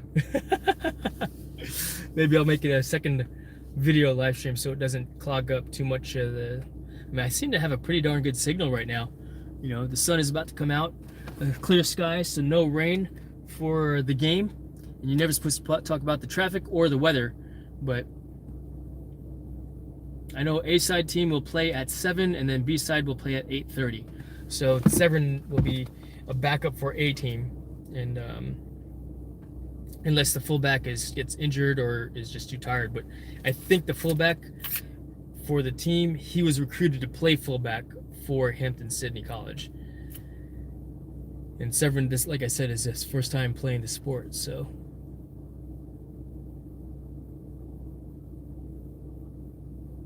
Yeah, in fact, you know, I should run out his, what do you call it, his knee sleeve that he asked me to bring to him for. But tell you what, I'm gonna switch the camera around so you can see the field. We'll take a walk out. We'll walk Maggie together, and then we'll walk out to the field. Yeah. So let's do that. Okay. So let's see here. Oh, extra caffeine for Jason. Yeah. You know, I had 1 cup of. When I make a coffee pot, I make 6 cups. Yeah, I say I make 6 cups of coffee. 1, 2, 3, 4, 5, 6, 7, 8, 9. I make 6 cups of coffee. Or I put 6 cups of water in the coffee maker, which turns into 5 cups from, you know, water absorption in the coffee grounds, evaporation. So it leaves a little bit more than 5 cups of coffee in the carafe, and then I just, yeah, and then I'm good to go for the day. Live streaming is just due to my lack of outside activity. For now, once you get your drone, you'll be outside and live streaming. Huh? What do you think about that? Because I haven't seen the video yet, but there's a tutorial out there, and maybe I'll make my own tutorial in regards to how to live stream what the drone is seeing. You know? Let's see here. You know what's Celibat? Celibat. I don't know. I don't know what Celibat is. Use StreamYard. I do use StreamYard. I've used StreamYard before, and what's nice about using StreamYard in the format like this is I would actually be able to speak with somebody back and forth, and that person could read my chat, and then when they're like, hey, all right, I'm out, Jason, they could roll out. And I think you can restream well, I did that the other night. You can restream my stream to your stream on your YouTube. But Justin, if you're still on, can correct this, and and I want to read the policy on restreaming if that's allowed YouTube-wise, because you do it, but then will they take away that watch hours from the watch hours count? Because I think, Pam, you said that StreamYard will remove X number of hours. They don't give you the full hour if you live stream for 1 hour on StreamYard, correct? Let's see here, but yeah, some anxiety when you drive the panting. With her getting older and her cataracts, it can be quite common. One of my dogs back home has a similar situation. Yeah, perhaps. You know what? She drives with me all the time, but just because she drives me all the time doesn't mean she's used to it. Where's your ball? Where's your ball, Maggie? Usually she has a ball out here that she chews on, which helps her de-stress. Maggie, report. Where's your ball? You've had it before. Is it under? No. There it is. Where's your ball? It's right there. Good girl. Yeah, bruv. It's 3 hours in. Yes, Drew, I have 3 hours in. Ensure you can schedule it ahead of time. Ah, okay. My views are still gray right now, so YouTube doesn't seem to think I do enough. Huh. You're like my brother from another mother and father when you're yakking away. Yeah, right? Staying at the residence inn. Yo, 7, you or me? No, I'm driving back home. It's only 2 hours away. I have no doubt you can do a play-by-play rugby stream. I'm still calling this a rugby field. I'm still learning the lingo for it all as well. But perhaps, could Jason play fullback or quarterbacks? Neither. I'm not allowed. Too many head injuries. You can live stream on multiple channels. Yes, it's YouTube that gives less watch hours on StreamYard, but it's not a big deal if you ask me. Yeah, just learning, figuring it out and seeing what that, like you said, it's not a big deal to you, but you're big time though, Pam, George, good afternoon. Thank you for hanging out also. Dusty at Warren, would it matter that I'm only recreational? The reason it won't let me edit no 107 yet. I fly now. Okay, I missed another conversation there then. Ball is under a seat. Yes, it is, and she found it. I don't really believe everything I hear from Filipino vloggers. Right? That's a chuck it ball. Oh, you got a good eye. That is a chuck it ball, indeed. 21 likes my, yeah, no, oh, that's pretty awesome. Tim, thank you so much for joining me as well. That's awesome. Awesome deal in the membership time. It was going to fly tomorrow, but we're going to wait till Sunday for the deal. Playtime with Tara. Yeah, no, for sure, George. Enjoy it. It's great. We talked about it at length with respect to the this program, but clearly it's one of those things. Yeah, Skydiving Squid has got some really cool indoor skydiving videos. In fact, you'll see me in there with him flying and coaching and instructing George on how to fly. So if you come to Virginia Beach, maybe I'll be your indoor skydiving instructor in the future as well. You're the best. Welcome, my friend. Oh man, I am so behind on the chat here. Thank you, Tim. I appreciate that. Have a great weekend if you don't get on another live stream with me later on. But yeah, I am here at this rugby field in the University of Richmond in Richmond, Virginia, waiting for the team to play. But yeah, let's walk Maggie real quick, and you guys can join me on that for a few moments as well. And yeah, if the interest is there, you guys want to, you know, hang out and watch. I mean, or maybe I'll just turn this off later on when it gets too boring. But let me get things set up. Let me turn the camera around so you can see. You're only quick with the yakking, not the reading. Get with the program. I know, kid. It's like chewing gum and walking at the same time. Can't do both, right? Or the more I do it, the better I'll get, right? Right, George? The more you do it, the better you get. Definitely check it out. Jason is a great coach, and best part is I'm a slow learner, so it'll make you feel great about how quick you can pick it up. Dude, you're picking up fast. I think you picked it up faster than when I picked it up flying, to be honest with you. No, for real. It took me a while to get to where I'm at now, and I still fly like a dang 4x8 sheet of plywood, you know, super stiff, like rigid. I saw a shiny squirrel at that, Tara. But all right, cool. I'm going to turn the camera around, and then I'll let you watch the field for a few moments while I get Maggie situated for our walk. All right. Let's see, guns away. This. Ooh, it's nice out here. Maybe what I could do even is set up the camera there. Oh, back up. Back up.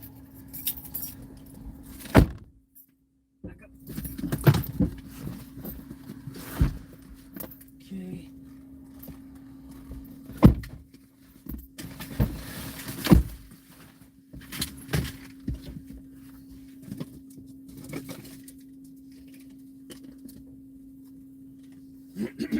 Girl.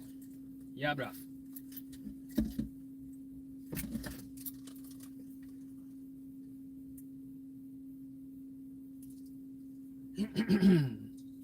Good girl, Maggie.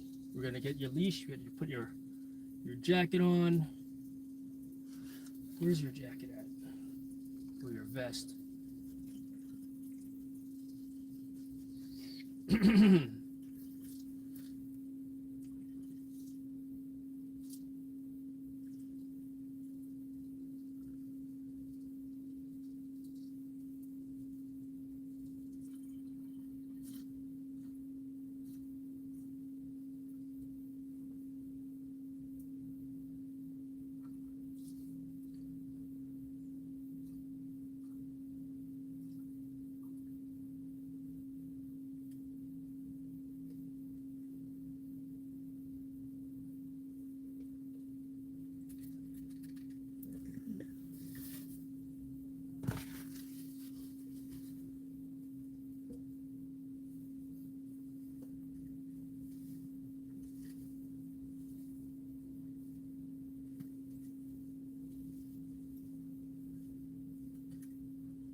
Good girl.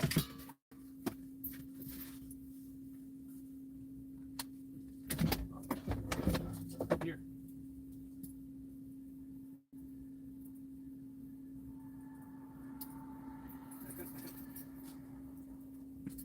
Take a break.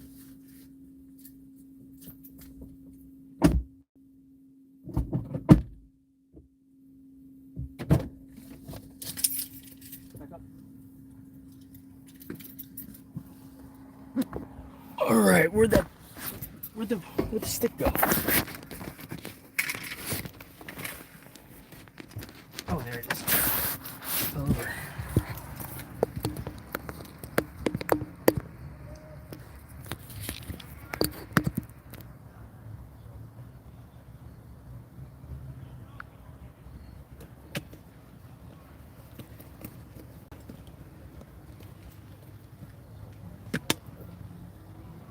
Dusty, have a great weekend as well. Got to get a dog cam so we can see what Maggie sees. Yeah, no kidding, right?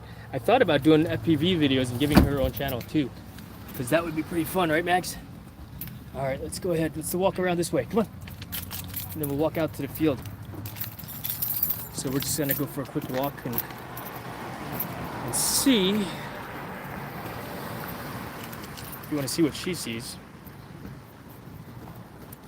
or see her do her thing.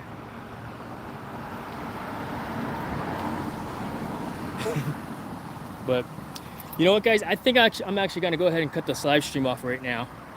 I really appreciate all of you hanging out with me for as long as you did, for one, listening to me rant and rave and talk a little bit about drones and enjoy the drive with me. But yes, Maggie, come here. I'll say hello. Here, come here. Maggie, here. There's stuff in the bushes, Dad. Good girl.